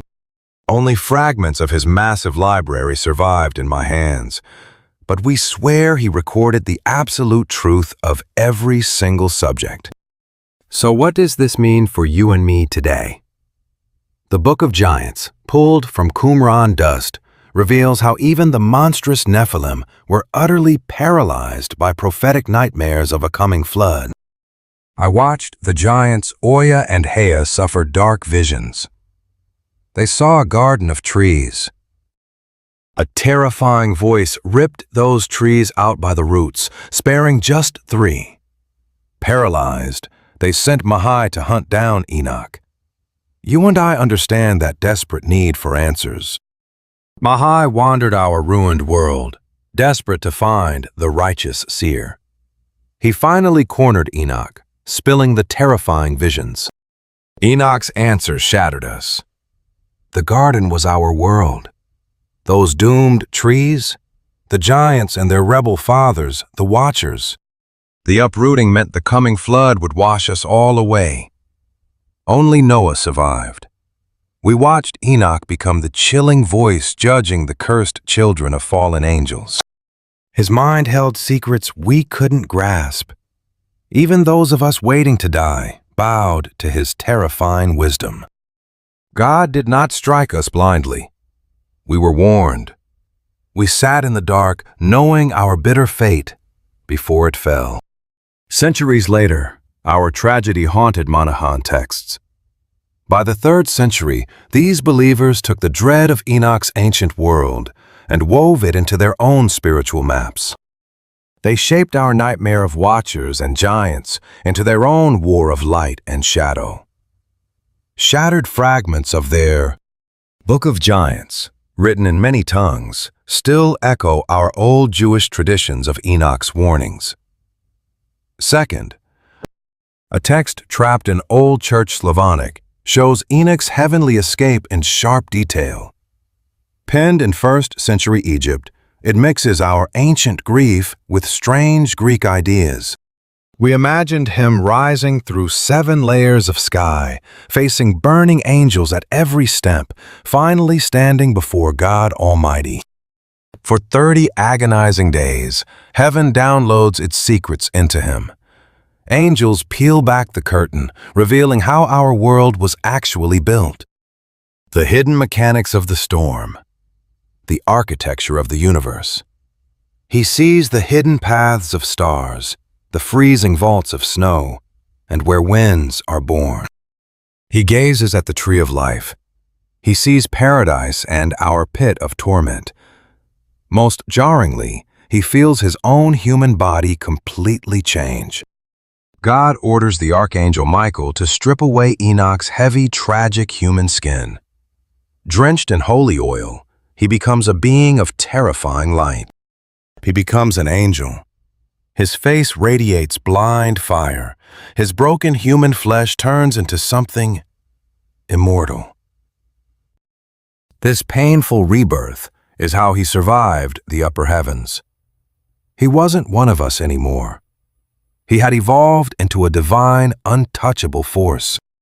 After 30 days, God shoves him back down into our cursed world. He has to warn us. He has to document every terrifying truth. He had to spill these secrets before leaving us forever. For 30 days, Enoch spoke to his sons. He wrote 366 books. Then the angels carried him away. 3rd Enoch, a Hebrew text written centuries later, pushes this scary, beautiful idea of human transformation to an absolute extreme. Here, Enoch becomes Metatron, the most powerful angel in the sky. The text shows our human brother flying upward, entirely consumed and rebuilt by God. I imagine his flesh turning to fire, his bones to burning coals, his eyes flashing like torches. As Metatron, he earns the name the Lesser Yahweh. He commands a throne at the gates of the 7th heaven. Every angel bows down. He rules the spiritual armies. He holds the keys to all our hidden truths. He tracks everything you and I do.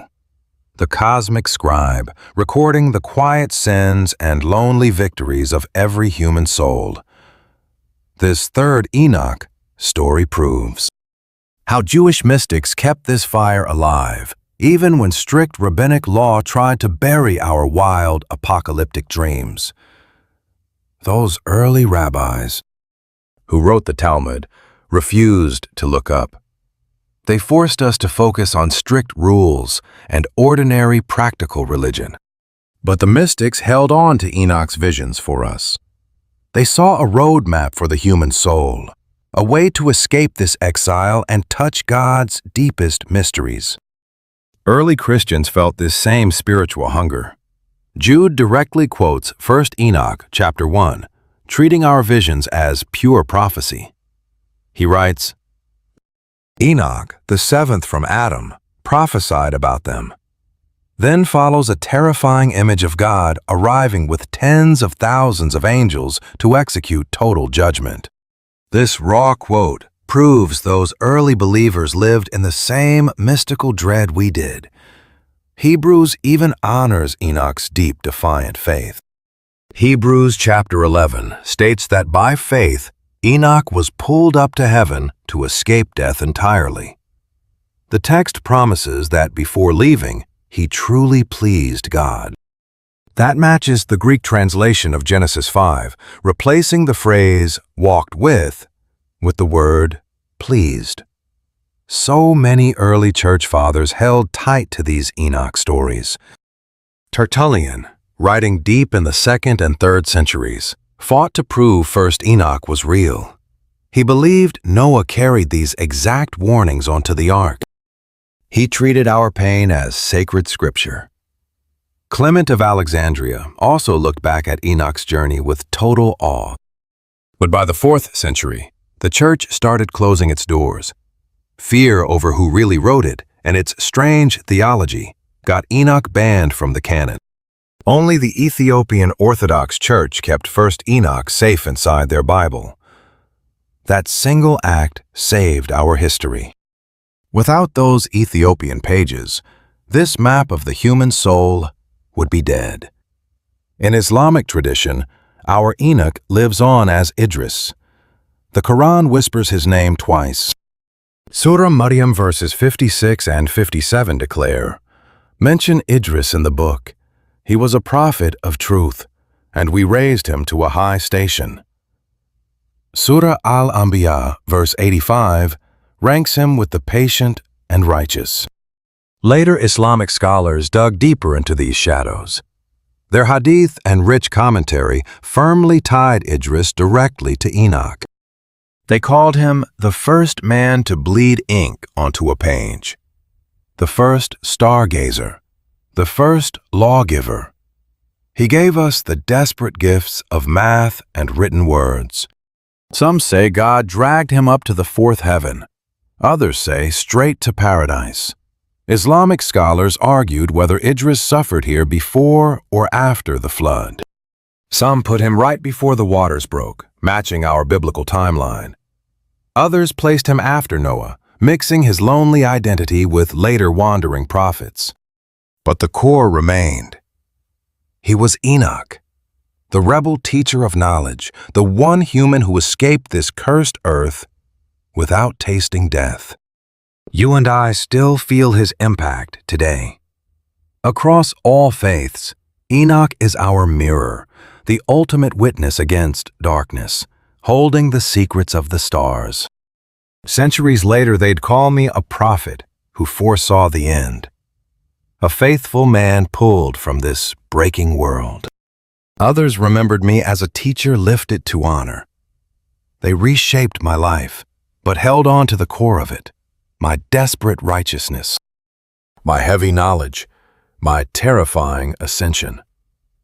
For centuries, desperate communities looked back and turned my lonely journey into a powerful symbol of hope. I became the human who shattered mortal limits through sheer faith. I proved that accessing terrifying divine wisdom was actually possible. I proved the Creator answers devotion in shocking ways. My survival gave hope to those drowning in corrupt societies. It promised that walking blindly with God brings radical transformation.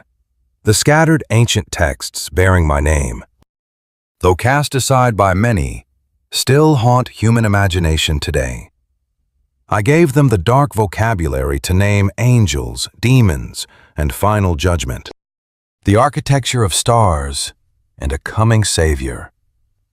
My visions bled into art and faith, offering a map of where evil originated, why we suffer, and the final ascent out of the darkness. But why was I taken? That haunting question still demands an answer. 5 verses say I walked with the Creator and vanished. You and I have dug through the ancient fragments of my hidden life. We've relived my terrified stand against the Watchers, the dizzying cosmic journeys, my stellar charts, my nightmares, and my lingering earthly echoes. Now, let's confront exactly why I was ripped from this world without dying. The terrifying truth emerges from the totality of my survival. I was taken because I became exactly what the divine blueprint demanded. I was the fragile human witness heaven needed against the fallen watchers. I was the lonely scribe, recording sacred truths before they vanished entirely. I was just a man desperate to prove what walking with the divine actually looked like. A cursed prophet, forced to watch from Eden to the apocalypse. Every crushing burden forged my impossible fate. First, feel my sheer terror as a witness. Those fallen watchers were infecting our entire world. Their darkness was swallowing my people whole. The sacred order they shattered required a fragile mortal voice to stand up and condemn them. Angels could execute the punishment, but a human had to actually speak it. I stood trembling in that void. I faced those monsters. I delivered their doom. I penned their desperate plea and carried back heaven's hard rejection. I recorded their atrocities. Bearing that horrific weight demanded an unbreakable spirit. I couldn't let the surrounding rot infect my mind. I had to stay fiercely pure while drowning in their total depravity. Somehow, I survived it. The ancient texts claim I carried no guilt. I isolated myself from the daily bloodshed, the dark sorcery, the total collapse of my society. My lonely virtue forced me to condemn beings made of pure malice. But testifying demanded more than just a clean conscience. I had to fully comprehend their terrifying cosmic treason. I had to map the sacred architecture they broke. That required an intense education into heaven's guarded secrets. Archangels dragged me across the shivering universe. I saw the hidden storehouses, the void's massive gates, the deep foundations. I watched the raw engine of creation. Seeing that machinery gave me the authority to expose their cosmic crimes. Now, feel the crushing weight of my role as heaven's scribe. The divine demanded a written record. Those fallen beings taught us weapon making, dark magic, and twisted star charts. Their venom infected my people like a plague. The only cure was an uncorrupted record. So I penned the true calendar. I tracked the pure rhythm of the stars. I mapped the hidden architecture of reality itself. I charted the realms of fire and absolute peace. My lonely journals became a library of divine wisdom. Most of my words burned to dust, but the fragments anchored broken people for centuries. My celestial calendar became a lifeline for the Kuman exiles. The terrors I recorded gave courage to hunted believers. My visions of a coming Savior fueled their hope. My lonely pain served generations I'd never meet. Being that scribe is exactly why I was dragged away instead of resting in a grave. Corpses can't hold a pen. The Creator needed me breathing and writing. My unnatural exit pulled me from the earthly rot, yet locked me into this endless work. The legends say I am still pacing the edges of Eden, writing forever. Stripped of a normal death, I became heaven's eternal, exhausted archivist. Third, feel the pressure of my life as a blueprint. I had to embody walking with the unseen. It was an all-consuming obsession. 300 years of paranoid, relentless devotion. Waking up every single dawn, every brutal decade, century after century, clinging desperately to the divine voice. I couldn't crack. I couldn't bend. I refused to swallow the beautiful poison flooding the streets around me. My lonely endurance became their standard. Later writers pointed to me as the ultimate proof of faith, Being swallowed alive by the sky was my terrifying mark of approval. The Maker stamped my loyalty across the sky permanently. It promised that anyone enduring my psychological exile might find a similar escape. But vanishing wasn't my only reward. It was absolute vindication and a heavy, unending existence. The exact second I was ripped away changes everything. I was evacuated just before the black water fell. I didn't have to watch my world drown or hear the screaming. Heaven shielded me from that specific, unbearable trauma. But it also meant I abandoned them to the dark just as the storm broke. I left the shattered earth to Noah, another exhausted, lonely man forced to drag our dying species through apocalyptic waves. My sudden disappearance was the warning flare in the sky. Judgment was finally here. Lastly, step into my prophetic nightmare. I watched the entire bloody timeline of humanity unfold right before my eyes. In fevered night terrors, I saw it all, from the spark of creation to the final ashes. I witnessed the exhausting, endless loop of our rebellion, the wrath, the survival, and the fragile rebuilding, century after century. I realized my personal nightmare with the Watchers was just a preview, a toxic, recurring trauma that would haunt you until the very end. That cosmic weight destroyed my old identity entirely. I became a voice screaming from the ancient void, speaking directly to your deepest fears today. His visions spoke right to me, to those of us staring down the floodwaters. They whispered to broken communities, crushed under ancient empires. They spoke to believers bleeding under Roman boots. They speak to you and me right now, trapped by darkness, desperately waiting for heaven's rescue. That kind of burden required preservation. If he had just died like me, he would be sleeping in the dirt, waiting for the end. But his strange, terrifying mission demanded something totally unnatural. He had to stay awake, to watch, to keep warning us. I hear ancient whispers placing him in paradise, where his eyes stay open, recording everything we suffer. Other stories say he was pulled into heaven, changed into burning angelic fire. Wherever he is, he never closed his eyes in death. He stayed fiercely awake. Now, you and I need to face the brutal truth his escape left behind. We know death infected this world because of our own rebellion. The 3rd chapter of Genesis proved that nightmare true. That ancient failure cursed every single one of us to rot.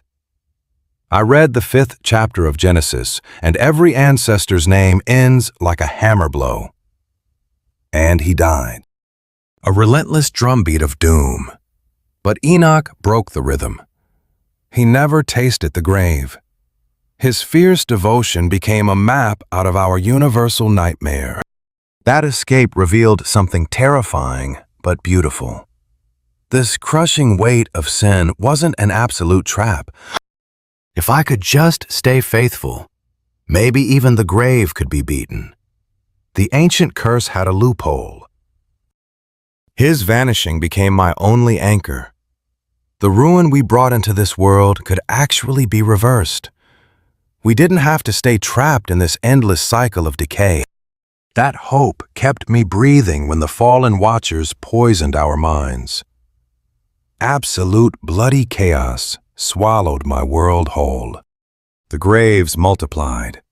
Those giant Nephilim slaughtered thousands around me. Pure evil suffocated every single breath. Out of that suffocating terror, Enoch's ascension cut through the dark. One man's loyalty actually mattered. One pure heart really could defy the rot consuming the earth. The Creator saw my struggle, honoring anyone holding the line while the world burned. Now we must confront the final mystery of the end times.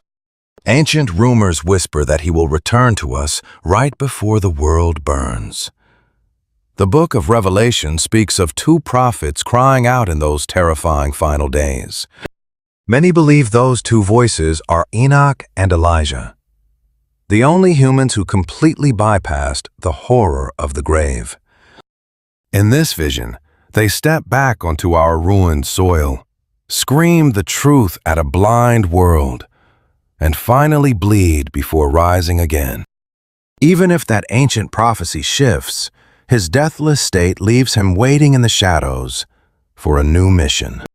He waits, bracing for whatever terrifying task heaven demands next.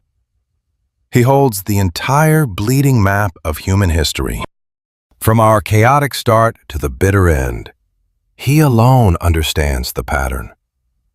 I know he stood there, watching as the heavens broke open to drown us all in water. He might stand right beside us when the final flames consume the earth. His voice would carry ultimate, terrifying truth. He watched my world fall apart, tracking every sin that led to this abyss. So why was he snatched away from me? The truth cuts deep. He vanished because someone had to testify against the fallen angels haunting my nightmares. Heaven needed its quiet scribe to keep breathing, keep writing, keep watching us. He left so you and I would have a permanent way out.